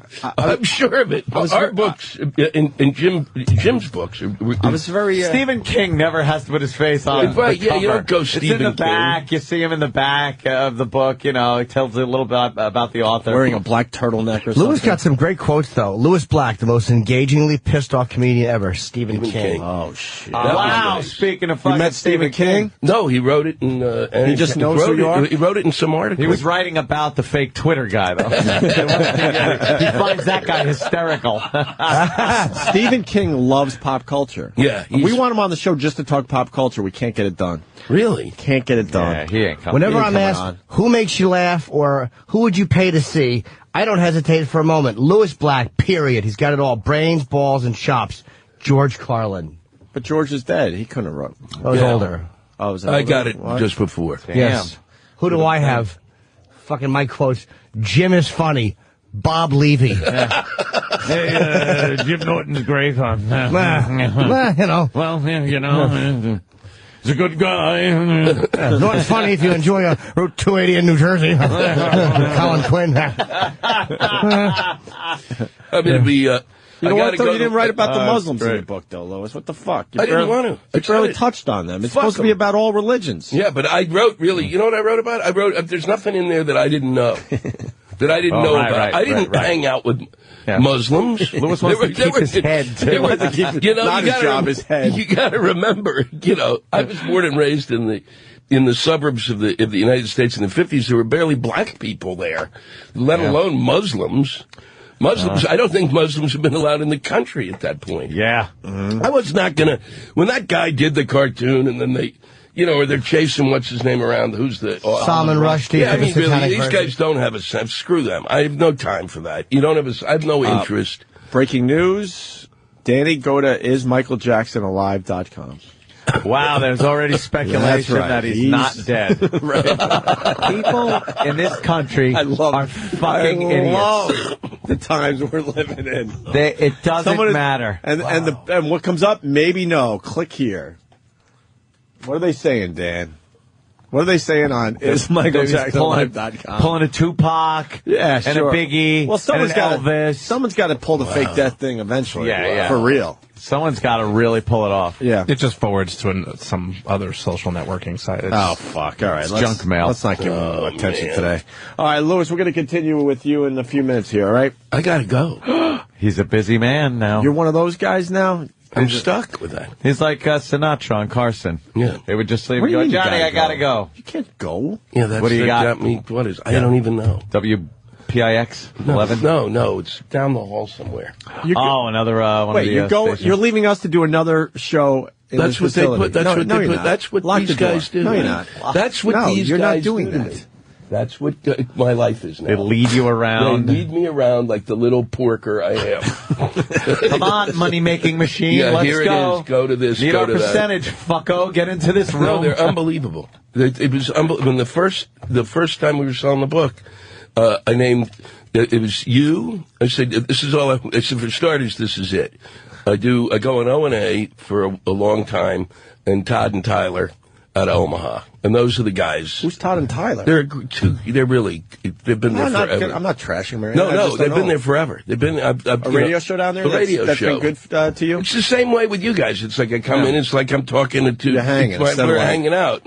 We're not going, what do you want to talk about today? That's going to be the way. You got any big clangers? What's pissing you off? As opposed to coming in. What's got your goat, Louis? As opposed to coming in and sitting with three, friends who are going, okay, you fuck. Yeah, that's right. And having somebody poking at each other. So that was it. And I told them that. And that was the first, seriously, we had this big meeting about press. And so the thing comes back. Neither of you were on the first time it came. I said, Jesus fucking Christ. Was that the Publicist? Yeah. The Publicist at the book company. I mean, you deal We say it all the time. It's never the talent. It's always the publicist that forgets this. And then, of course, we're so rational that we're like, fuck him. That's right. Fuck Louis Black if he ain't doing our show. Right. Fuck him. And then it turns out Louis was never... Well, then we go, but we got on here, and then I had to I called Todd and Tyler on my own. Did they tell you why they didn't put the show on the what was there? No, they never. They always kind of go, they stopped. I'm paying somebody who deals with this shit, sure. And they just ignored everything. We're trying to steer clear of degenerate asshole shows like Opie and Anthony. Yeah, but we bring in the numbers, Louis, right? Mm-hmm. Or the highbrow shows. Well, it's like there's certain shows that basically help me get public. It's like silly. That's how the fuck I'm known, you fucking morons. And then they have me on, Geppetto's workshop in Seattle. Really? You're a craft show? Yes. Potholders next, right. Louis Black. Great, we're going to make a tongue depressor house when we come back. Are you still on the Daily Show? Are you still doing that? Yeah. How many years have you been there? Wow, damn. 13. Wow. Jesus. Yeah. They're giving me a bar mitzvah. 13 years. 13. Yeah, that's a good idea. You're one of the few that are actually left from the old regime. I'm the only one left. How long's John been there? John's been there a while now. No, John's been there about 10. Yeah. Yeah. Because we interviewed him at NEW when he was first starting out. Yeah. With that project, obviously. Yeah. And you do it once a week? No, now it's once every 3 weeks. Okay. Yeah. What's that? Busy. You did stand up in Europe, you said? Yeah. What do they get into as far as comedy goes? Because I always hear it's different. Like some of the stuff you guys do in America just doesn't fly over there. Well, it was weird because I had no, I mean, I was in Sweden. So the reason I said they know you is because Jim there is because they have this comedy scene that's been around now for 8-9 years, and they kind of know. I asked, who do you know, and they would mention your name. I mean, they're comics. Wow. They're bringing over guys, and they got everything. You kind of, you do what a comic does. You're like, if you're in Tulsa, you try to relate it to somebody from Tulsa. It's fucking sweet. What do you go out and do press there and try to drum up, No, what they do is, they fucking go online and send their, an email blast to the 10,000 people that have an interest in comedy, and then they show up. Wow. And then tomorrow night, Yakov Smirnoff will be on. Like, oh. The big one was, the big one for me was, which was amazing, was Amsterdam, because I've been going there performing there for 10 of the last 15 years. There's fucking 1,800 people showed up. Yeah. Because I was going, wow. I don't think we're going to really be able to sell these tickets. Oh, no. All really? Smelling like legal pot and vagina. You smoked the pot over there, Lewis? Not this time. I have. It's really something. Yeah. My friend Bowman, the one who, John Bowman, who opened my opening act, there's something that he called bubble. There's something they got called bubble gum that really is unbelievable. Did you red light district at all? It's dying. Why? They're cleaning up everything. Yeah.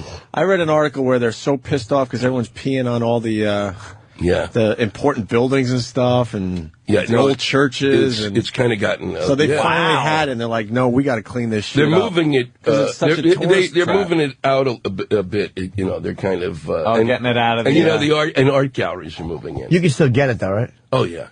Yeah. Just go and jerk off in the art gallery. That's what I would do. Fuck, it used to be a whorehouse here. Looking at a Norman Rockwell, The Runaway. A little kid in the doctor's office. Yeah.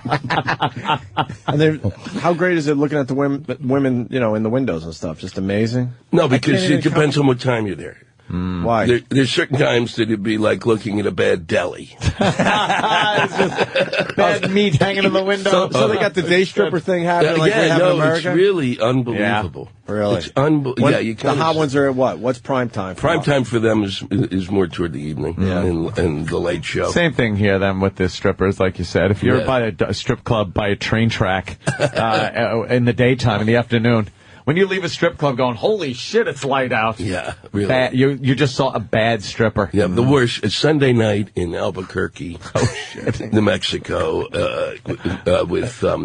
it's David Tell, myself, and Sean Rouse. Sean's funny guy. Sean is Sean. very goddamn funny. Is he great.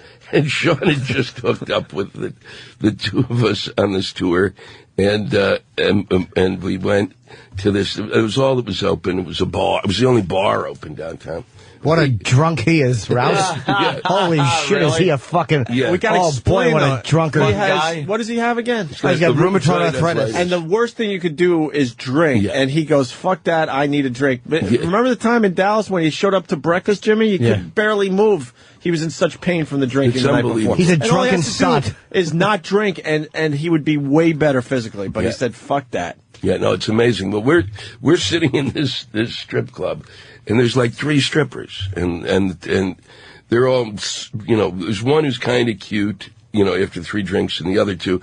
And Sean goes, I'm going to go over there. And he stumbles over to this. There's a woman dancing over, and there's nobody in there. There's like 7 of us. And he stumbles over and sits there. But 2 minutes later, he comes back. He goes, I don't think you should really be stripping with a Band-Aid and a running sore. Oh, shit. A running sore. He did a gig with me in Atlantic City, and we went up to the club, gave us like a little VIP room after, and he was trying to bite people. He was so drunk, he was trying to bite people. A maniac. Oh, he's an animal. Yeah. With all his lumps. Oh, he's a drunkard. Oh, boy. He is funny fuck, man. He's real good. Funny. I'm going to have to go, guys. No, they're saying you have to go to your next interview. But I'm doing, I'm getting out I'm in Los Angeles Monday, which is at Largo. What are you doing? The book signing there. Hey, cool. In Glendale, Barnes & Noble. I'll send them your best. Working on any more movies or anything? No, Mike, that career was, that was a quick career, wasn't it? I told you, I told everybody. 3 movies done. That's it, you get your 3 movies. At least I got them. I know you have to leave, but I have to point out that commercial of you chasing the fucking crab with the net. I've seen it probably. I mean, that was heavy rotation. I laughed just as hard as the first time I saw that. What do you go? Oh, look, a crab, and you just awkwardly run down the fucking beach with that net. Those were fun to do. Yeah, that is. What island was that? Aruba, nice. They flew there for a commercial? Well, commercial. I don't even know what the commercial's for. Aruba travel. It was for travel. All right, I wasn't sure if it was for 16 a crab. We did 16 ads in 4 days, but we did them. It was great because I was working with this Brit who was very funny, and we just go bam, bam. What about this? We'll try that. What about this? Do this, da da da da. And it was all kind of right on the spot. Come up with shit. Yeah, you nailed the excitement of finding a crab on a beach. That was funny. The excitement of finding a crab. when you go on vacation, you could be the most important person back home, but when you're on a beach, you see the dumbest things and get excited over it. Like, what the fuck is wrong with me? You nailed it, Lewis. Nailed it. Thanks, guys. Lewis, thanks for always a pleasure. The book Lewis again, Black. Lewis Black. Me of Little Faith. Now in paperback. I read the book. It's great. Thanks. A lot of great stuff in there. So take care, guys. Good luck with Michael. Seeing you. Congratulations, buddy. Thanks, man. Yeah, all right, Lewis, get out of here. Jesus. He's going down the hall. Who's he doing? Yeah, Sonny? I think he's on Sonny's show. Yeah. Oh, you gotta do that? Sonny Fox. Yeah, the movies, tough business. Yeah, movies. Yeah, the movie. All right. We'll go to break. I'll be out Monday because I'm shooting, but I'll be back. What? What's happening? Really? What? You're shooting a movie, Jimmy? What? Yeah, who isn't? Whose movie? Me. I don't know. I don't know. Are you allowed to say? Sure. Maybe when I come back, I'll tell you the people I have a scene with. Is it local? Yeah. What the or fuck? L.A.? Local. You don't have a scene with... Not saying I do or don't. Wait, you'll explain next. Let's tease this. I'm trying to think Let's tease here. this. It's obvious. I won't know until I do it, actually. All right, let's tease this. Jimmy's got a little announcement after the break. Let me just put it this way. Do you look like his retarded little brother? Maybe. The white one, yes. Yes, see? That's what I meant. Okay, all right. Now I know You'll give us the details next, though. God but damn first, you. the FU line. Thanks for calling the Opie and Anthony FU line. Here's the latest batch of FUs. You have 8 new voice messages. First voice message. Yeah, I want to give a big fuck you to alcoholism. Now I can't drink anymore and make an ass of myself and puke all over the floor. Fuck you, alcoholism. Next message. Yeah, I want to say a big F you to the Guidos at my gym who do nothing but Jaeger bombs, pound some protein, and then grunt when they lift and leave their weights everywhere. You fucking Guido cunt pieces of shit. Italy sucks. Next message. I'd like to give a big fuck you to genetics. Just because I'm completely Irish, I gotta be an alcoholic. Fucking genetics and hereditaryism. Fuck. Next message. Yeah, this is Nicole. I'd like to say F you to my soon-to-be ex-boyfriend in the other room. Learn how to fuck so that way I can come. If that's not the case, then guess what? Fuck you. You're out. Next message. Yeah, his FU's going out to my boss. You fucking prick. You cut my hours, no money in the company or anything, but then you hire an intern and pay him? A fucking intern? You're paying an intern? Fuck you. Next message. Yeah, I'd like to give a big FU to my scheming, lying, conniving, fucking soon-to-be ex-motherfucking wife who felt the need to fucking cheat on me because I work too much, I watch the news too much, and because I don't want to sit in the fucking parking lot sucking her dad's cock tailgating at the goddamn football game. How the fuck am I supposed to relax? What the fuck? Next message. Hey, this is Joe from Jersey. I want to give a big F you to my wife for not wiping her ass properly before I fuck her doggy style, because I'm sick of fucking you from behind and getting a nice whiff of your ass. I'm pretty sick of it, and I'm pretty sure every guy in America is sick of that smell. So please wipe your ass, women, before you get fucked doggy style. Thanks. Next message. Yeah, I'd like to give a big fuck you to you. Whoever the fuck is listening out there, fuck you. I hate you all. You can all suck my fucking balls. End of new messages. Call the Opie and Anthony FU line. 866-FU line 1. That's 866-FU line 1. Thank you and goodbye. Opie and Anthony morning, 6 to 11 a.m. live and uncensored. Just about every human being would be offended by what you said today. The virus. I love you just the way you are. Yes, I do. Yes, I do. I love you anywhere you are. Yes, I do. Come close to me. I see song and promo. Be a part of me. And I'll love you anyway. Yes, I will. Any day. I will love you. He's singing about a subway grate. I will. I will love you. This is from Tippy Tom. And yes, I'll do. I'll hold you close. No, you won't. And you can kiss me if you want. The microphone's melting. And yes, I love your kiss. And I will kiss you too. This is great. That's it. That's it. All right. He just threw the mic down. You best pay attention. Sirius 197, XM 202. No virus. Please do not turn off your radio, but turn up the volume on your receiver as high as it can go, so that you can make the sound we broadcast as loud as possible. No. The unpleasant noise you are about to hear coming from your radio is not a mistake. Yeah, okay. This is the Opie and Anthony Show. That's right. You're checking out the Opie and Anthony Show. Hi. Hearing a lot of Tippy Tom bits today because he died. Yes, if you're just tuning in, Tippy Tom has died. Yeah. We're getting details together as far as a tribute show. It will be a great listen when we get it all together. I think we're doing it next weekend for like 3 days. That's how much material Tippy Tom gave us over the years. Good material. Every time he was on, it was good. I don't think there's one clip that you could pull that isn't never a bad appearance. Tippy. And we learned that he died May 6th. He's still in the morgue. We're trying to get his body out of there, and we're going to do some kind of memorial, and I would assume it's going to be a huge event. So just keep listening for all the details on that. Stephen S. from Bayshore writes, we've been Googling the hell out of Tippy Tom died, not a blip on the trends. The Jackson thing is just too damn big. Yeah, that's a hard nut to crack. We're trying to get him in the Google trends today. Just Google Tippy Tom died. The Google. The Google. Fucking Facebook is shit. What happened, Jimmy? What happened? What happened with everything Facebook now, in my inbox is these mass email invites. And it's like, it's really, I want to block these. If you send me a mass invite, I just want to block you. I don't want to get fucking mail from you. You know what happens? Holy shit. All these social networking sites, they start getting people, and you get a lot of friends, and then people realize, oh, I'm going to use this guy to push my shit. And then they spam you, and it turns into a big spam site, and then no one goes there again.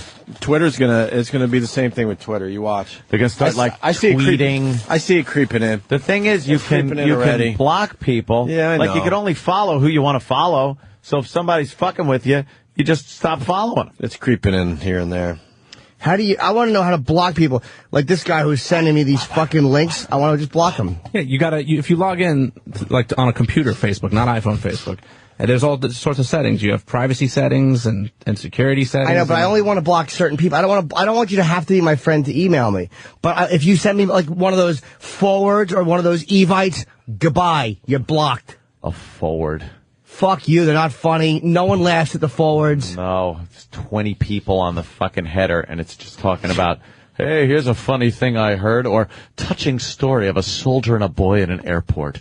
Shut up. Do you ever get these fucking, Yes, I do. These stupid, whether you're listening to other people, you're reading other people's conversations? Yeah, who cares? The fuck, Facebook stinks. That's why Twitter's slowly but surely putting them out of business. Hey, Jimmy, fuck all that. What movie are you doing? It looks like a little scene from A Couple of Dicks. I knew it. Kevin Smith's new movie. Yes. And nice. Would this scene be you and the stars of the motion picture? Possibly. I don't know 100% what their names are. I just will say I know I have a scene with a couple of officers. Dude, you're doing a scene with Bruce Willis? I don't know. I don't know what his character's name is. I didn't ask. John McClane. No, that wouldn't be it. No, I don't know. It honestly might not be him. I just don't know. For real, you don't know? I know. I'm dead serious. I don't know. Are you playing Bill Clay? Are you going to freak if you have to do lines with Bruce Willis? No, I'll be fine. I know the lines. There's only a few lines. Does anybody, again, if you could look up what are Bruce's and Tracy's character names in the movie? I think they're the cops in the movie. So no, but there's a few cops though, and it's just. Yeah. You're doing a scene with Bruce Willis. I don't know. I honestly don't know. I'm not saying yes or no because there's other guys in it too. Tracy Morgan. There's no character name? No, there's no character name on the IMDb listing. Look, is there a way to Google it? There might be some kind of... Sean William Scott? Google. Yeah, exactly. Sean William Scott's it. It might be with him. I just don't know. Well, this is big news for you, Jimmy. You're going to be in the new Kevin Smith movie. As long as you do well. I have. And you don't end up in the cutting room floor. I hope not. Nah, you'll do fine. That's awesome. A couple of dicks. But you just got back. Now you're going away again. Only one day. Oh, all right. It's in New York. Yeah, it's got to be the Bruce and Tracy. Has to be. Why does Kevin name the movies these things, though? Kevin doesn't. He didn't write that. He doesn't. He's just a director. My friend Rob wrote this. This is someone else's project. He's directing. I shouldn't say just a director. That's kind of a slap. I mean, no, he's talked about the last title debacle. No, he's talked about this on the show. He loves the fact that he's directing and he doesn't have to really worry about it because it's someone else's vision. So he actually has time to make camera moves. Yeah, he didn't name the movie, didn't write the movie, but he's gonna direct this thing and do a great job doing it. Yeah. Let me say hi to Scott in New York. Scott. Yeah. Hey. Yeah, what's going on? What's up? Hello? Yes, sir. We're on the air. Yes. Let's go. I just came off of a set of a couple of dicks with Kevin Smith over there. And? Oh, yeah? Yeah, they were doing a scene with a bunch of cop cars. Was Bruce and Tracy in it? No, not this morning. They're what they call the heroes. They got no heroes on there this morning. It's No all just heroes. precedents, as they say. Oh, okay. I love movie lingo. The heroes. Jesus. All right, Scott. Thank you. You get a trailer? Later. I'll probably have a little trailer there, Jimmy. Probably the same kind I got in Zack and Miri. It's like a little sitting area in a trailer. It's very small, but it's like you put air conditioned, your own bathroom. You just sit around. Get a blowjob in there. You can. I mean, it's a real case of hurry up and wait, guys. When should I come by? I got to go for my fitting today. Oh. For my clothes. Are you going to be a police officer? Yeah, what are you playing? Are you allowed to say? I probably can, but I won't until I shoot it. Why? Because I want to see how it looks. I'll tell you Tuesday. Right, is it a unique wardrobe, or is it? No. The wardrobe is not crazy at all. All right. What are you doing? I see the smile. Not wearing a rubber cell phone. No, suit. I'm wearing a rubber cell phone. Is it a stretch for you? What you're playing or doing? The cat. It's not that different than just me. I mean, I don't know. I have to see how they're going to. Look at you. I like how Jimmy doesn't want to jinx anything. So I honestly don't know. I mean, I don't want to say. I just don't know. I know the lines. You want to practice them? No. Do you got one of them? What the hell kind of cops are you? Oh, very good. I like that. Did you practice? What the hell kind of cops are you? What the hell kind of cops are you? Did you practice all the way home from L.A.? No, I actually, because I remember. What kind of cops do you? They got money. Is it true that knowing you did the whole fucking ride? No, I was concentrating on with Red Eye. I got preempted last night. No, I was doing something else. I was thinking about that, and then yesterday was just going to be dedicated to Red Eye, and then today, tomorrow, Sunday, just to kind of. Is it true? One of your lines is continued success. Yes, at the end, and then I say, "Hey, can we have these lifts? I'd like to change the light bulb." Continued success. Good one. Why don't you give him a watch and a card? Horrible death line. Awful. Take it sleazy. Dave in Florida, talking to Jimmy Norton here, who's now going to be a big movie star again. Hi, Dave. What's up, Dave? A movie will make him a big star. Tippy Tom, Yeah. first and foremost. Jimmy, I saw you over the weekend over last weekend, I guess, at the Improv in Fort Lauderdale. Oh, cool. First of all, you killed. Thank you. It's rare when you play down here. You're always up in West Palm Beach. You should play down here more often. Yeah, I like Fort Lauderdale. But I wanted to call and ask something stuck out of your act that I just don't understand. Sure. You do a bit about how you won't fuck a girl when she's on her period. Yes. Yet you'll have hookers shit and piss on you, which I don't understand. I know, sir, but that is the beauty of me. Not always consistent. Will you fuck a girl in the ass? Yes. Oh, Jesus. Please. Whether she likes it or not. What do you think? He's a communist? Yeah. Of course. After all, we are not communists. Exactly. Of course. Of course he will. Fucking's like the easy part, too. He'll eat it That's for like breakfast. Yeah. He don't give a shit. He'll get right in there. Get your tongue in there. Nice. Jimmy, you missed the Rich Voss appearance yesterday. He said progerios. Oh, my God. What do you got, the progerios disease? And he pronounces Newark. He was like, I was in Newark. It's like Nork. You missed him. What man. a fucking. And then what else is a Benedict Arnold? Yeah, that's an oldie but goodie. Yeah. The new ones, though, are Progerios, as in Progerios for breakfast. That whole list, Behind all those pages on that door, are all of his fuck-ups that he's said. It's 5 pages that is just very small type, single-spaced, and it's all of his fuck-ups. Mm-hmm. He is adult. I love Rich, though. It's very funny, especially on stage. People go and see the show and go, oh, my God, this guy's hysterical. He's great. But he's such an idiot on your show. We go, yes, we know. Travis, you got the first Tippy Tom appearance. Yeah, the first one ever, right? Well, I have it. The thing is that I have it. It's a worst of bit, so it's 19 minutes. Oh, no. So, like... E-Rock was telling me about the first time he did our XM show, and we thought he was dead. Yeah, I have that. I would like to actually hear when he's first brought in. That's 3 minutes? Yeah. All right, that's 3. Yeah, let's listen to that real fast. Even if you have to cut it off, though, at a certain point, I would like to hear when he's first brought into the studio, when we first meet. Oh, yeah, we'll listen to the beginning of it. Yeah. Well, what... Do you want the Thinking You're Dead one first? I don't have timer now because we have someone on the phone, so the other one would work better right now. And then we can play the one Ant's talking about, because we got Judith Regan who wants to talk about Michael Jackson and Farrah Fawcett on the line. All right, go ahead there, Travis. Make sure the mic works. And hot it up. Make sure the mic works. And hot it up. Test the mic. Test oh, my mic. God. And how are they going to hear us? Test the mic. Why would they do that? They're waking him up. They're waking him. Tippy Tom. It's Tommy. Uh-oh, he might be dead. No, he's not dead. Oh, God. He could be. Is he blue? Tommy. He looks a little blue. He's not moving. Oh, my God. Is he blue? He's taking his pulse. Is he dead? Oh, my God. No, I'm serious. Oh, my. We could have a problem. Tippy Tom. Smack him in the head. All right. His ears are... No, don't smack him. His ears are kind of red. No, I think he's alive. They can't wake him, though. Wow, This is it. Does he have a pulse? Oh, my God, he's not waking up. Oh. No, don't hit him. You don't hit him. Smack him in the forehead. Would you like to try, Master Poe? He's dead. He's taking his pulse. Does he have a pulse? Yeah, does he have a pulse? Oh, I hope he didn't kill the homeless guy. He's the only Does he have a pulse? I think it's very, very faint pulse. Oh, my God. Is he waking? How great would it be if he died on the radio show? It wouldn't be great. Oh, God, what is he doing? Dude, he's not moving at all. Holy S. How are we going to get him out of here? Just leave him here. Let them deal with him later. Put him in the Frank's Place studio. Oh, there he goes.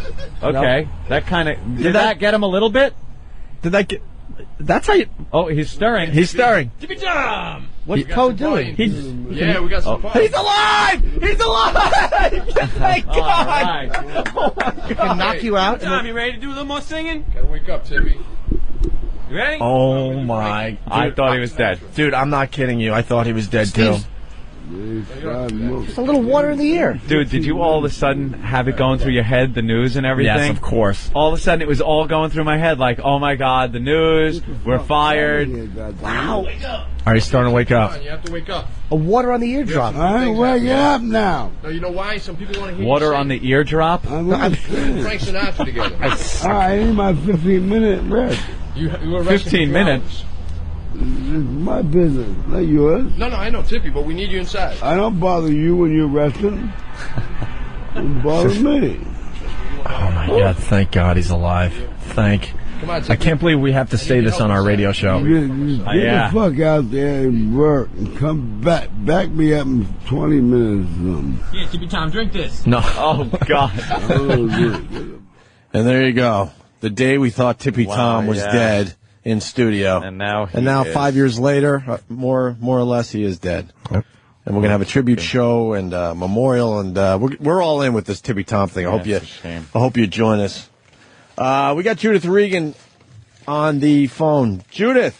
Hey there. Welcome to the Opie and Anthony Show. I don't think we've ever talked to you before. No, I don't think you have. It's a pleasure. Michael, it's all mine. Nah, come on. Come on. That's true. Michael Jackson, Farrah Fawcett. I know. It's very tragic. You know, I knew Farrah. We used to hang out together, and I worked with Michael a bit because he wanted to do a second book at some point, and we had many conversations, and I did something at Carnegie Hall with him, and would fly out to L.A. from time to time and meet with him, and met one of his children, who was often with him. And I have to say there are actually parallels between their lives, in my mind, because in Michael Jackson's case, this guy was so bizarre in every way in terms of his personal life. He was a true genius. I think he was one of the most driven people I've ever met, and driven more or less by a need to be loved and understood. And his life really represented what each of us have, which is the need to be loved and understood. And he sang a song, I Am Not Alone, but ultimately he was alone.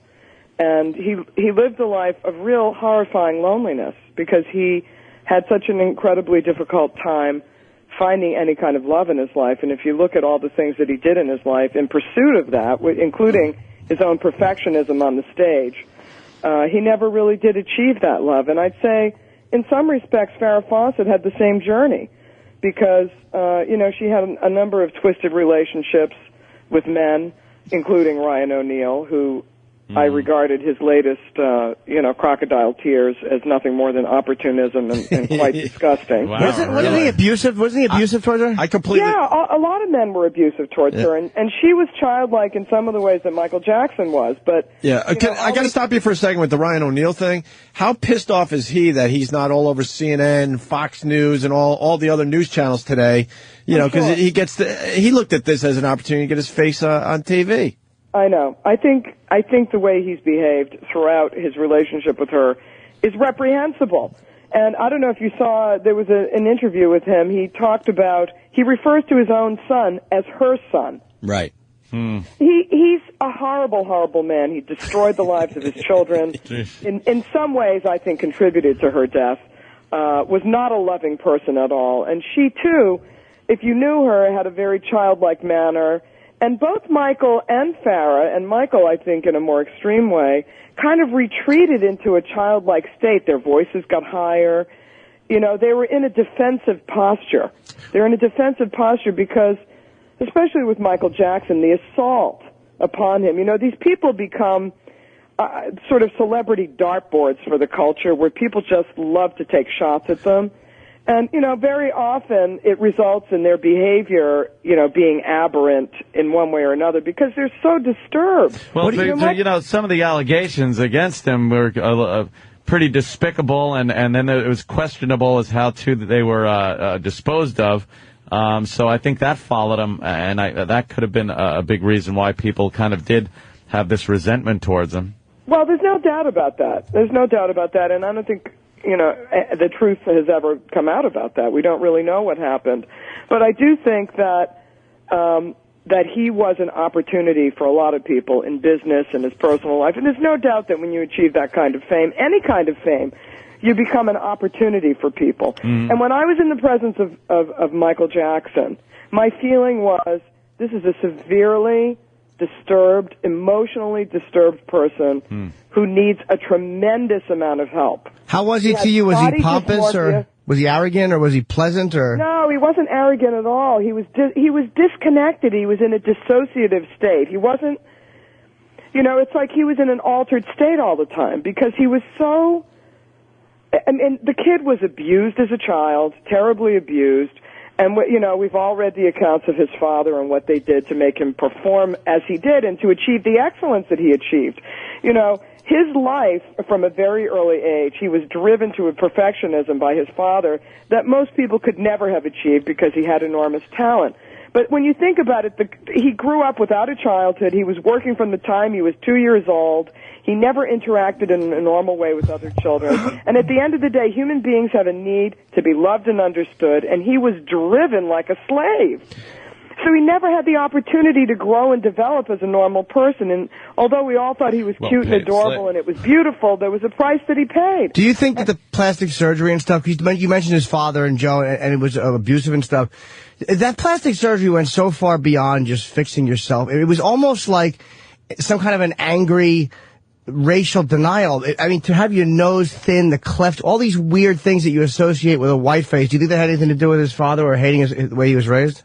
Oh, I'm sure that all of these things contributed. There's no doubt. Because, you know, he was a man in search of love and recognition and fulfillment, which is why he wanted to be such a perfectionist on the stage, because that was the only place in his life where he could have any kind of connection, where he felt loved and adored, because he never felt it at home. He didn't have any kind of healthy, kind of loving, nurturing relationship that didn't require him to perform at a high level. He was never loved for himself. And his mental illness, he had body dysmorphia. You know, did it come from his father? Did it come from the circumstances of his life? I'm sure all of this contributed.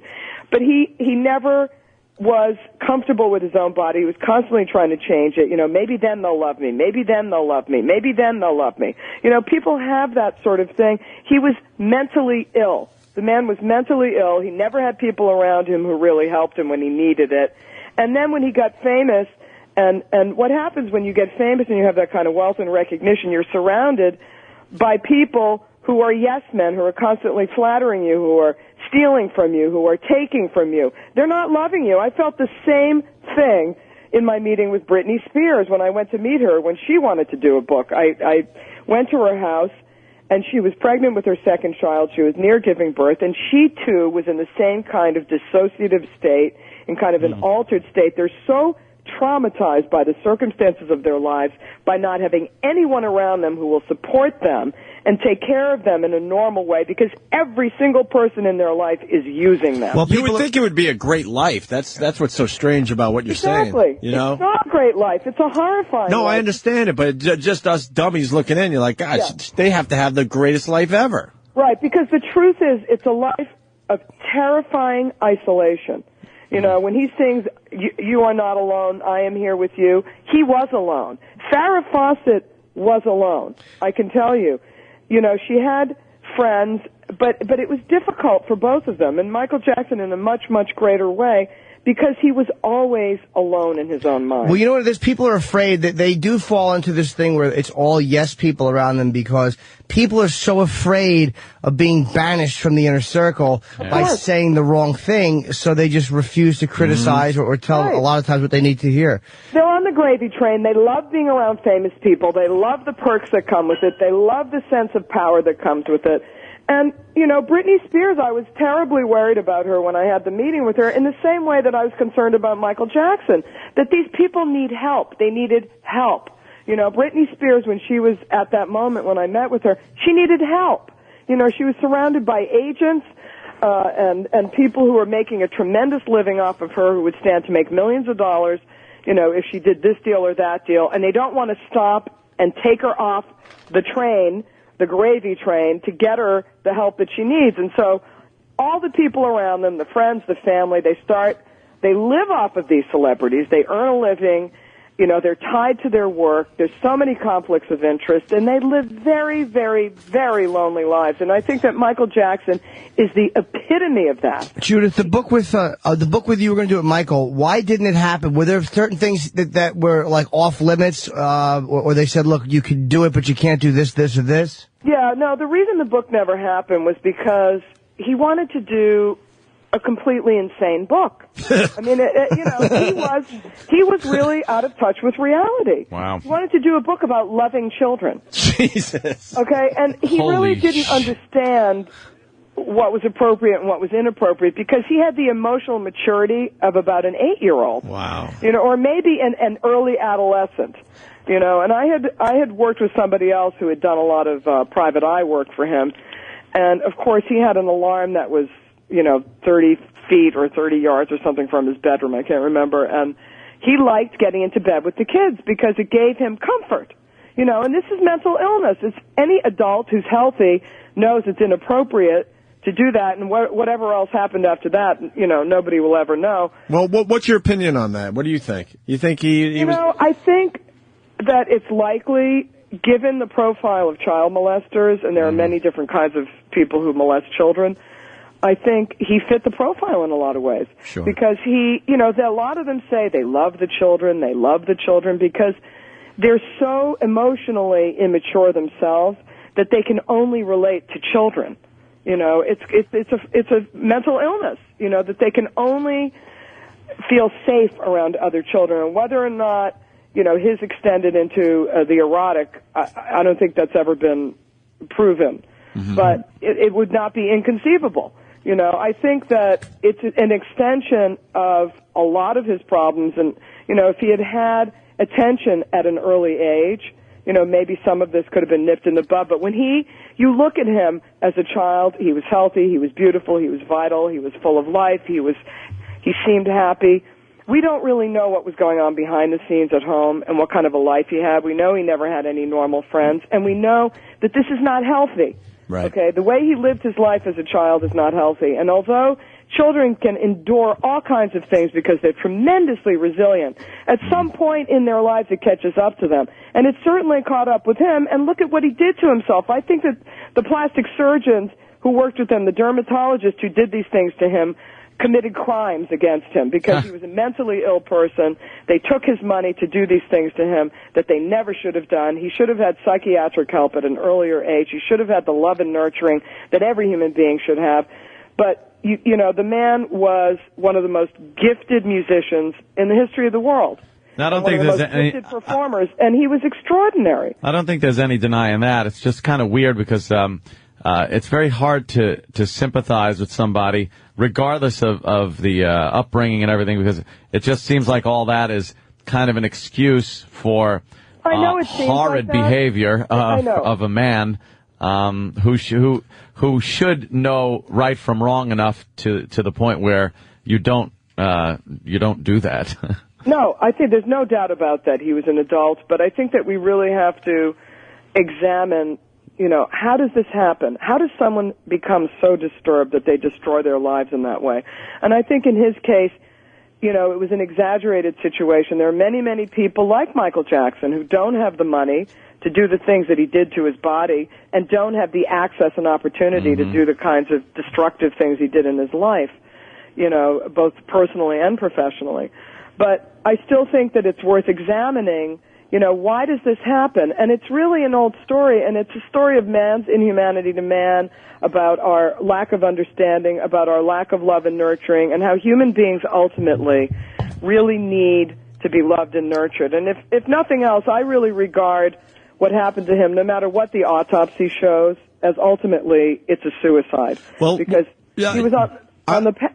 Sorry, I want to interrupt you there, speaking of the suicide, because, it's starting to swirl that drugs were involved. It came out that he had a pretty massive shot of morphine the night before. Demerol, actually. Same thing. What are you hearing as far as the drugs and the people around him? Well, you know what? I don't think anyone really knows yet until the toxicology report is done and they do the autopsy. What's your gut feeling, though, is what I'm saying. Oh, listen, he was doing drugs for years. He was medicated for years, and the man was in tremendous pain. Physically, he was in tremendous pain. Emotionally, he was in tremendous pain. Spiritually, he was in tremendous pain. He lived a life of horrifying pain. He was horribly lonely. He had destroyed himself in so many ways, physically, emotionally, and now, in the end, physically. He was just a wreck. So, it doesn't surprise me, it wouldn't surprise me if there were any number of drugs that resulted in his death or, contributed to his death. But again, it goes back to the same thing, which is that this is a horribly, horribly tragic life. A man with such amazing, amazing gifts, and yet a horribly lonely, tortured life. And that's the lesson that I think we need to take away from this, that this is a man who really spent a life in search of love and approval and fulfillment, which he tried to achieve in his perfectionism, in his music, and in his life as a performer, where he was never happy. I mean, this is a guy, he was so driven to be great and to do incredible things on that stage. And that drive to be that kind of great is a drive for recognition and fulfillment and ultimately love. And it was a drive that never really resulted in the fulfillment of his wish, which was to be loved and understood. Hey, Judith, did you hear anything about how he was not hired? He hadn't hired any background dancers, or he hadn't hired choreographers. I heard a rumor that he hadn't even hired people to start this tour, which started very shortly, and then he was blowing off the rehearsals. Yeah. Was he really unprepared for this, or do you not know? You know what? I've heard varying things, that he was prepared, that he wasn't prepared, that he was rehearsing, that he had people rehearsing, that he was trying hard, that he was... What I had heard was that he was trying to do the physicality of what he used to do, and at 50 and with his body in the shape that it was in, he couldn't do it, and maybe he was pushing himself and medicating himself with painkillers to try to push himself through it. I don't know. Why? And what you said just about to switch? It's such a big day for Farrah Fawcett and him. You said Ryan O'Neal, you thought cried crocodile tears. Did you think that he really didn't give a shit about her, or why do you say that? You know what? I think he's despicable. I think he contributed in large part to the sadness of her life. I think that he contributed to her illness. I think that she, too, like Michael Jackson, was in search of love and had a hard time finding it. She had a lot of tortured relationships with men. I know that they were very, very, very hurtful to her. She retreated a lot into childlike states. She was a very bright and loving person. Very tender-hearted person in the way that Michael Jackson was a very tender-hearted person. They're incredibly sensitive, tender-hearted people who are injured by the things that happen in their lives, who want to be loved just like everyone else, and can't have healthy relationships, don't find love in their lives. And it's very tragic. I think Ryan O'Neal was horrible to her, horrible to his children. Look at the path of destruction that man has left all around him. Why do you think why was he so bad? Was he physically abusive to her? Yes. Yeah, the stories are pretty speak for themselves with that guy. I mean, it's just awful what he did to her. Yeah, I don't awful. I mean, look what he did to his children. Just read Tatum O'Neal's book. Yeah. Listen to any of the things his children have said. And the only thing that he could ever do to redeem himself at this point is to make amends with his children, to try to help his son Redmond, to try to turn his life around and move it in a more positive direction. He's a disgrace. I don't mean to be combative or anything, but you have a lot of venom for Ryan O'Neal and a lot of sympathy for Michael Jackson. And if you ask me, Michael Jackson seems to have left a lot of destruction in his wake. No, that's true. He did leave a lot of destruction in his wake. Yeah. I'm trying to understand what happened with Michael Jackson, and I do think, unlike Ryan O'Neal, Michael Jackson had a very difficult and tortured childhood and was a very disturbed person at an early age, and I think was in a psychotic state. I don't think he was half aware of the things that he was doing. So you think with Ryan O'Neal it kind of comes from a place of meanness or self-interest, whereas with Michael Jackson it comes from a place of being a guy who's honestly fucked up? Yes, I do. And I'm not diminishing in any way anything that Michael Jackson might have done. Not in any way. I think that, if he did these things, it's horrible, it's unforgivable. Well, when you see huge paydays going out to parents and settlements that he spent time with these children and then he's paying the parents all kinds of money, you can really assume that these things went on with almost absolute certainty. Obviously, there's a little plausible deniability there. Let me tell you, I've been around a lot of celebrities who are constantly being sued. They're viewed as opportunities by other people. They're falsely accused all the time because they are viewed as opportunities. And I don't think we really know what happened with Michael Jackson. I mean, can you assume it? Maybe you can. I don't know. I mean, do you know with absolute certainty? No, I also don't know if, maybe Farrah was a little bit of a bitch and Ryan was just kind of... No.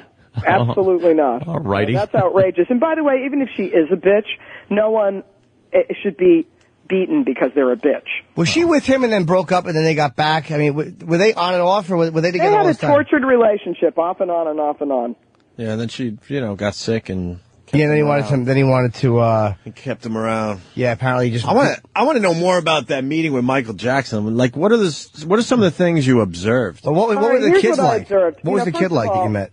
I mean, he looked frightening, right? Like, I heard he was down to 110 pounds. Yeah, I mean, he was skeletal even then, and this was a number of years ago.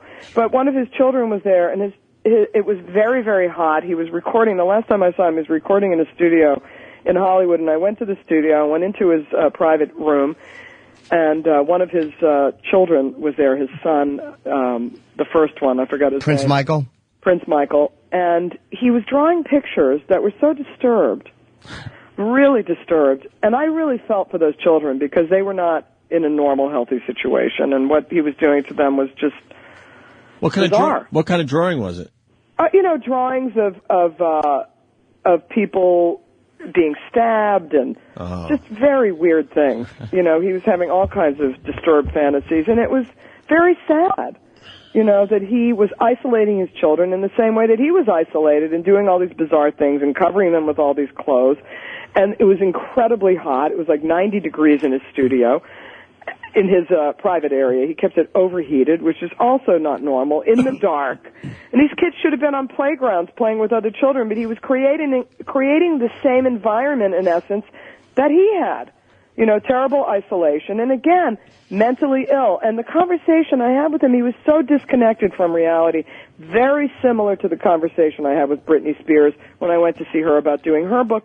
And maybe it was drugs. Maybe they were both medicated. I'm not somebody who can easily identify, when people are on drugs, because I've never been a drug person. And maybe they were both, on various kinds of drugs, and they just, didn't connect in a normal way. But they were both a very, very similar disconnection and rambling. And how white was his skin? I mean, what can you tell us about that skin? It was weird, I mean, whatever medications he had taken to make his skin that way, or whatever disease he suffered from, it was bizarre. Were you alone in the room with him and the kid, or was there agents and people? No, I was alone with him. So now when he was talking about wanting to do a children's book, and you saw it was just unrealistic and not what the book obviously you wanted to do. It's just amazing. Did you tell him that, or did you say to him, did you try to kind of guide him back, or what did you say to him? No, it wasn't a children's book. He wanted to do a book about about how he loved children, and I tried to talk to him about how it wasn't a good idea. I was always very honest with people, and I'm not a mean-spirited person, and in terms of meeting with authors and stuff, I wouldn't ridicule them or humiliate them or anything like that. It's just not what I do. But I would talk to them in a very honest way. It's not a good idea. It's not healthy. It doesn't, make any sense. It's going to be misconstrued. It's very bizarre. And, you should really write about your life and your struggles and the things that you've gone through and what they mean to you and all that sort of thing. It does show you that he was disconnected, too, because with all the way people perceive this weird stuff with kids, exactly, he was so public still about hanging out with kids. And it's like most pedophiles keep it under their hats, but he was like, no, I want to build a fucking ranch with kids all over it. It was just really weird. Exactly, because he was not healthy. He was in a psychotic. He was not in his own mind. He was out of his mind, right? Why couldn't the family get involved? You know what? Because the laws, and I don't know anything about the family in terms of whether they tried to. I'm sure, people have tried over the years, but in most states, after the age of 18, there's really nothing you can do, tragically, to help people, because either they do it themselves. In some states you can have people committed for a period of a day or 3 days for observation, but it's very difficult to do, and ultimately they have to decide to do it themselves. And if they're mentally ill, which I do believe, absolutely, positively, Michael Jackson was severely mentally ill. It's very, very difficult when you're mentally ill to take care of yourself. And the laws are such that you can't be forced to take care of yourself. Judith, before we let you go, do you have was there anybody that suggested a book that you didn't think would work that actually did, or that you thought would be kind of shitty that actually turned out to be really good? Oh boy, I'd have to think about that. I mean, I've worked with so many people over the years, and usually if I worked with them, we tried to steer it in the right direction. Right. And I listen, Michael Jackson could have published anything and it probably would have sold, but it just wasn't appropriate. It wasn't right. It wouldn't have been good for him. The same thing with Britney Spears. I said to her agents at the time, she really needs help. She doesn't need to be doing a book. She needs help, because she's obviously in a terrible state. It was so clear to me that she was in such need of help. And you sit there and all these people are sitting around pretending that everything's normal. Same thing with Michael Jackson, that everything's normal. And these people are so ill, and they need help. Well, they look the other way because they don't want to lose their payday, right? Exactly. And it's just wrong. What about Britney? You think she's in a better state these days? I mean, I certainly haven't been, I had that meeting with her and that was that, but she seems to be in a better state. I hope that she doesn't become, tragic in the way that the Michael Jackson story has unfolded. But again, a child star, no friends, everyone around her is working for her, everyone's on the payroll. Very hard to have a normal life. It takes an enormous amount of strength, physically, spiritually, emotionally, to overcome that kind of a life, and I hope she does. I mean, she seems to be on a much better track. She seems to have gotten herself together, and I hope she does. I think the Michael Jackson story is a horribly tragic one, and, from start to finish, there's lots of lessons for everybody in it. Jules, you do a good show, too. I've done your show once. When is it on, so people know? It's on Wednesdays, off and on, all day long on Sirius and XM. Okay. What channel, though? Do you know channel? 155 and 102. Okay, yeah, you do a really good show, and thank you. Very honest. It was nice Thank meeting you so much. Nice talking to you, Judith. You too. Take care. Judith Regan, everyone. We're going to take a quick break, finish up. We got a little Tippy Tom I Will Remember You thing to play. And no, that's going to be tough. And I think Bobo is down the hall. Maybe he could come in and say hi. Bro-blow? Did you see him intro Rich Voss at the Stress Factory? No. Burr. Why? We'll do it again next. Opie and Anthony, Put your stay coat there. on. Tippy Tom is here in town. I'm only here for another 5 years. Now, the thing is this, is that I would like to say something. You're saying something. Go. I say these people in this radio station, Opie and Anthony, are cool dudes, and that's all I can say. In loose moods. I don't know what else, but you want me to sing your song? Opie and Anthony, Sirius 197, XM 202, The Virus. Opie and Anthony, goddamn, you motherfuckers did it. On the day that everyone is Googling Michael Jackson, we were able to get Tippy Tom died as the #1 Google trend in America right now. How the fuck did we do that? How the fuck did we do that? Keep Google bombing Tippy Tom died. Right now it's #1, right, Danny? Yeah. Holy shit, is that cool? Yeah. Above all the Michael Jackson stuff? What is the top 10 there? Well, you got that mistress, the Maria Beline Shapur. Is she the South Carolina girl? Yeah, then you got Farrah Fawcett, Lust for Life singer, Michael Jackson died, Tom Joyner, more Michael Jackson, So You Think You Could Dance results, Elvis Presley, more Michael Jackson. But Tippy Tom died, #1 on the Google Trends today. God, that is pretty cool. We're going to have a tribute show, a Tippy Tom tribute show. It's going to be next weekend. We're doing 3 days. All Tippy Tom stuff next weekend, Friday, Saturday, and Sunday. Do we have it off for 4th of July, just a Friday? We get Friday off. Company holiday. Oh, it's terrific. Thank you. We're company guys. Yeah, sure are. Yeah. Thank you. Too bad they're not employee guys.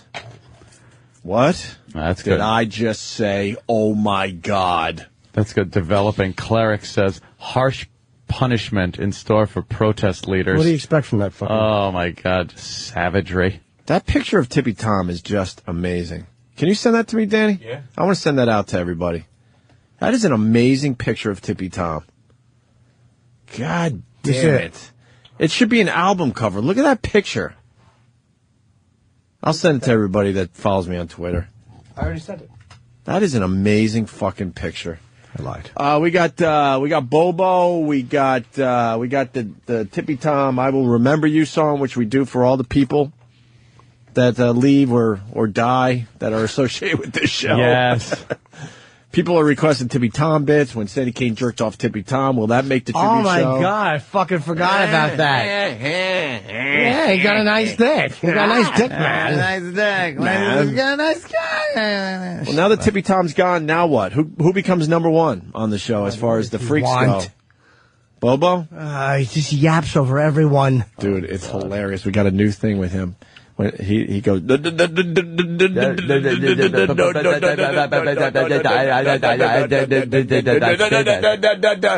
not say that. Bobo, get in here for a couple minutes. You at least can say hi. What the fuck? He's here. Comes here every Friday looking for airtime. Hey, bro.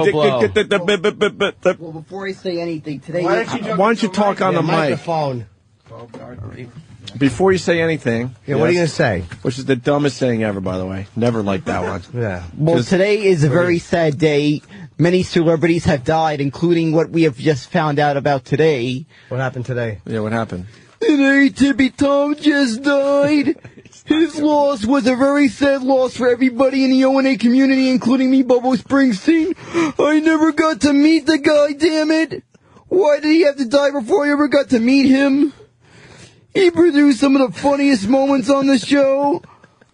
I even was once contemplating going on Halloween as him one day. I'm not quite sure how to really look like Tippy Tom doing the costume without actually smelling so bad. He smelled like crap. He had a gambling problem. I hear he was bisexual and had gay issues. He was always drunk. At least except for that time he was in the hospital.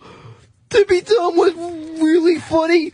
Anthony really got bugged by him. He once sat in his chair, practically infected all of his stuff. I think I hear rumor has it that you guys had to wear hazmat suits when he was in the studio. I know I would have if I met him. I'd be wearing a hazmat suit. I'm sure he's camped out in Jersey. Tippy Tom, you'll be dearly missed. Wah, wah, wah. It's too short. Well, I think I got Tippy Tom's history. Yeah, you did pretty good there, Bobo. I think I got a best summary, because I'd have to go through every single bit that Tippy Tom has been in. Dude. And you guys have been on radio for so long. Yes. You know, I think we need to bring Tippy Tom's body into the studio one last time. Jesus. You know, when like the mafia boss like dies and they have to bring it by the house or something. I think we need Tippy Tom's body in studio. No, I got a better one. Oh, you do? Oh, good. Let's hear the better one. Let's have his ashes in a very smelly urn. That's much better. That smells like Tippy Tom. Let's make sure his stench is rubbed onto that urn, and we'll leave it on display on a shelf. That's better. That could be kept as far from Anthony as possible. You're right, that's better. All right, but we'll have that stench there. This way, Tippy Tom's presence is felt. That's better. So you're right. On the phone, you were telling Aunt and I that you were going to come in and finally explain the whole having sex with your brother thing. You're about to admit it finally, which is good.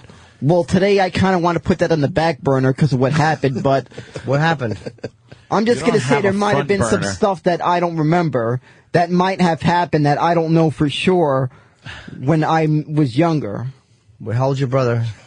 Wait, I was just joking.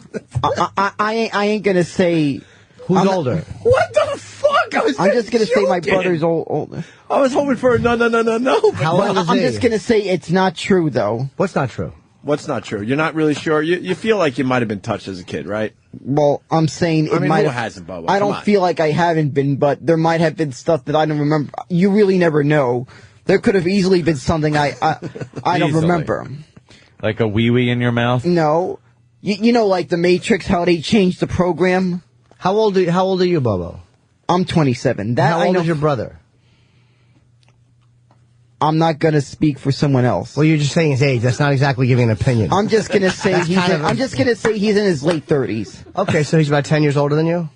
Yeah, that's all I'm going to say is he's in his late 30s. Let's not make any assumptions. He's about 10 years older, but let's not speak for him. Did he stick it in your pooper? Well, I don't know what may have happened, but you feel at this point that there might have been something that happened. Well, everybody here seems to think there was something that happened because Evan misheard what I said. I can't live with myself. You know how Rich Voss, whatever Voss says gets discombobulated. Right. Yeah. Or combobulated. Well, whatever I said, Evan might have heard. I think everything Evan hears. Bobo, we're really going to have to put you on the back burner because everything Evan's. Or not. Well, you just I'm thinking Evan's ears. Just keep talking. I think Evan. Kill him. I think you go right ahead. It's all about you. You talk. I think Evan has something with his ears. We'll trade you. Give us everything he hears. Sounds like Rich Voss. Because yeah, you talk. That's cool. Who cares what everybody else is doing? You talk. Everything sounds like Rich Voss. Why not make it about yourself on the biggest day? Yeah, you talk. In the history of the show and about entertainment. All about Bobo. Bobo, no, it ain't. All right, what? Well, I got another important tribute. This one is my Michael Jackson tribute. Okay, from Bobo Springsteen. All right. Oh, from Bobo Springsteen. Hurry up, because Tippy Tom's brother wants to call in the show. Wait, does he want to call in the show? Yes, that's why I'm trying to shut Bobo up. Stop with this shit. Yeah. We'll do Not that. for you. Yeah, stop with the nonsense. Let's Wait, call do we have him now? We're getting him right Yeah, let's talk. All right, Bobo, do your tribute while we get as Tippy soon as he's Tom's on brother. the phone, Yeah, stop it. As soon as he's on the phone, you scram. That grab- means you have grab the mic. seconds. That means go now, Bobo. All right. Bobo Springsteen has a little tribute to Michael Jackson. He said his own name in the tribute. He isn't from Jersey, but he has some connections to New Jersey. That's what this song's about. Cool. Michael Jackson has performed only 3 shows in New Jersey over the course of maybe possibly a few times in 1988 in what's now known as the Izod Center. He also had issues with the promoter in Jersey. Because of this, he hated to perform in New Jersey. Bobo, I got a question. What? Are you trying to come up with the new Alice's Restaurant? Yeah. Your songs are very wordy. Yeah, very wordy. Very wordy. They don't really sound like songs. I think we got Tom's brother on the phone. Oh, good. I'm just waiting for him to be put on hold. Bobo, you're amazing. Thank you. Yes, magic. Just magic every time. Bobo. Christian. Yes. Hi. Hey, Christian. It's Opie, Anthony, Jim Norton, hello, and Keith the Cop. How you doing, fellas? Hi. Well, to be completely honest with you, we're saddened by the news of your brother's passing there.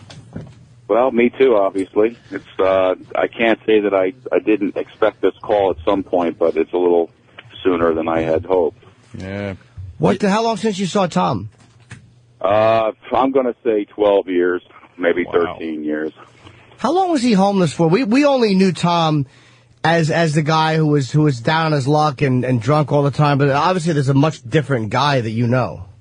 Well, that was probably the last 20 years of his life actually turned into that, but he was, before that he was pretty a pretty active guy. He had his own company and he was married. He had a boy who is now probably about 14 years old, who I've actually never met. So, but his life just fell apart.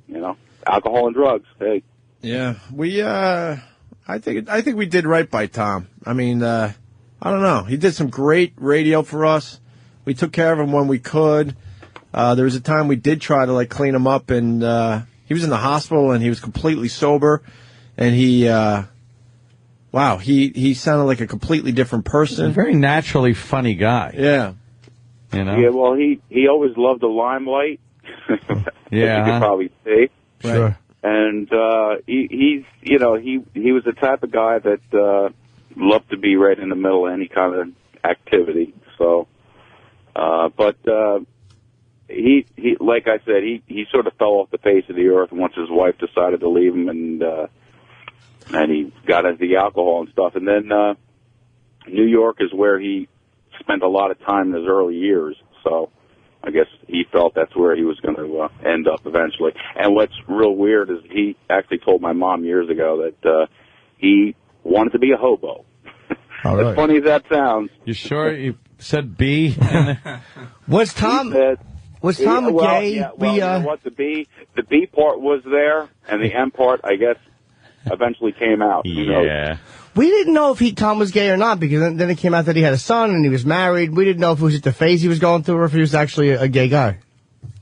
No, I wouldn't say he was actually gay, but I would say that let's say he dabbled in many activities. Okay. What was he into before he fell off the face of the earth? What did he enjoy doing? Again, we only know what did Tom enjoy doing? Say when he met the girl that he wound up marrying. What kind of a guy was he? What did he like doing? Where did he work? Make money. He loved to make money. He had his own company, washing windows out there in Reno, and he loved to make money. And he was a nut about it, and totally into his health. He was a yoga, vegetarian nut. Wow. Oh yeah, he made a total turnaround here. That's why it's real strange that his life went this way, because I wouldn't have pictured it. Was there something that happened in his life that made him go all in with this thing? Maybe the wife or any incident that you can think of? No, I think the wife thing is sort of put him over the edge, but he was already on his way down, because he like I said, he was making a lot of money at one point and doing nothing but answering the phone and sitting home and I guess doing his drinking and whatever else. And he was very obsessive compulsive, so when he did something, he did it full bore. Did the wife leave him, do you think, was it because of the drinking that's kind of what sent her out the door? That's definitely what I heard had actually triggered it, you know. But I never met her either, so, because he had left years ago and he was out there, and with the occasional phone call, maybe. So Tom was pretty much a hard drinker, but he was making a living, and he could afford to kind of sit home and just drink all he wanted. And then once he lost that income, the drinking didn't slow down, but he had no way to kind of to financially support it. Well, that's exactly what happened, and then he just sort of lost everything and ended up back here in town, and basically started to tear up this town. So, you know, nobody could really stand him. He really turned into, you know, a bit too much to handle, let's say. And then I guess he decided New York was his place. So. Could you send us pictures of Tom, what he was like as a young man, or what he was like as a guy in his late teens or his early 20s, or even as a kid as well? We just want to kind of see the whole picture. We can only know him at one point. Yeah, in fact, I had already thought about doing that. I have so much other stuff going on in my life right now that I didn't get around to it. But I think you guys would probably get a kick out of a few of these pictures. Oh yeah, we really like Tom. I mean, we do what we do for the radio show, but we really like this guy, and really, I mean, there was some concern all the time, you know, whether he was going to make it or not, and we always just assumed he was. And yeah, well, I always said that the only reason I think he was lasting this long was because he was so healthy when he was young, right? And he was like totally obsessed with it, and that's why he was able to survive on the streets. Sure, you know. Well, but yeah, I could send you some pictures, and you'd probably I could send you the reason he called himself Golden Bun.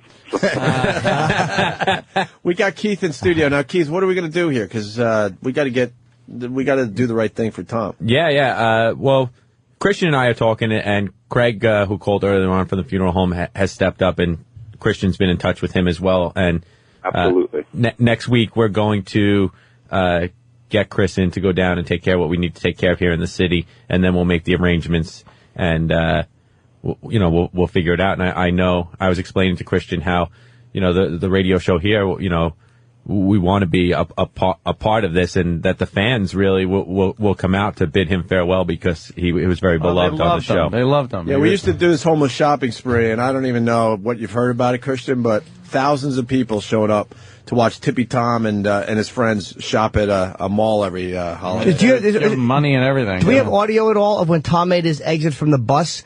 There's audio we have of your brother coming off the bus, and when he was announced, just the people went, you know, they really liked him. They went nuts for him. Nuts. And I had actually caught a few things on, I guess it was YouTube and stuff like that, and it was the shopping spree. That was the first time that I had heard that he was, you know, involved with you guys on the radio here. Right. And from that point on, every now and then I would sort of keep tabs on it. And I have some friends that I told about it. They all listened to you guys. They would let me know when he was on the air and whatnot. So it was every now and then, you know, I heard about him. But yeah, he was really funny on the show. I mean, his timing was amazing. You know what? I know you guys poked a lot of fun at him here and there, but believe me, he ate it up. Oh yeah, that's just it. You know, he knew how to roll with everything that anyone threw at him. And this, you know, this is a meat grinder. This show, we beat the crap out of each other, and he hung right in there. He was great. Yeah, well, like I said, he's always eating that kind of stuff up. Nothing ever fazed Tommy too much. Yeah, we'd love to do something, just something. We don't know what, whether it's a cruise or something around the Manhattan. You know, just something with the listeners can kind of come out and have just a nice night. And I don't know, we really like the guy a lot. Oh, they'll come out, believe me. Yeah, they will. So, all right. Hey, I would really appreciate that. I think Tom would also. So, you know, in advance, if you guys can arrange something like that, I would certainly, you know, thank you. So. Awesome. Are you is he gonna be buried or cremated, or what is your faith? Well, probably cremated. That's the first option, I guess. Right.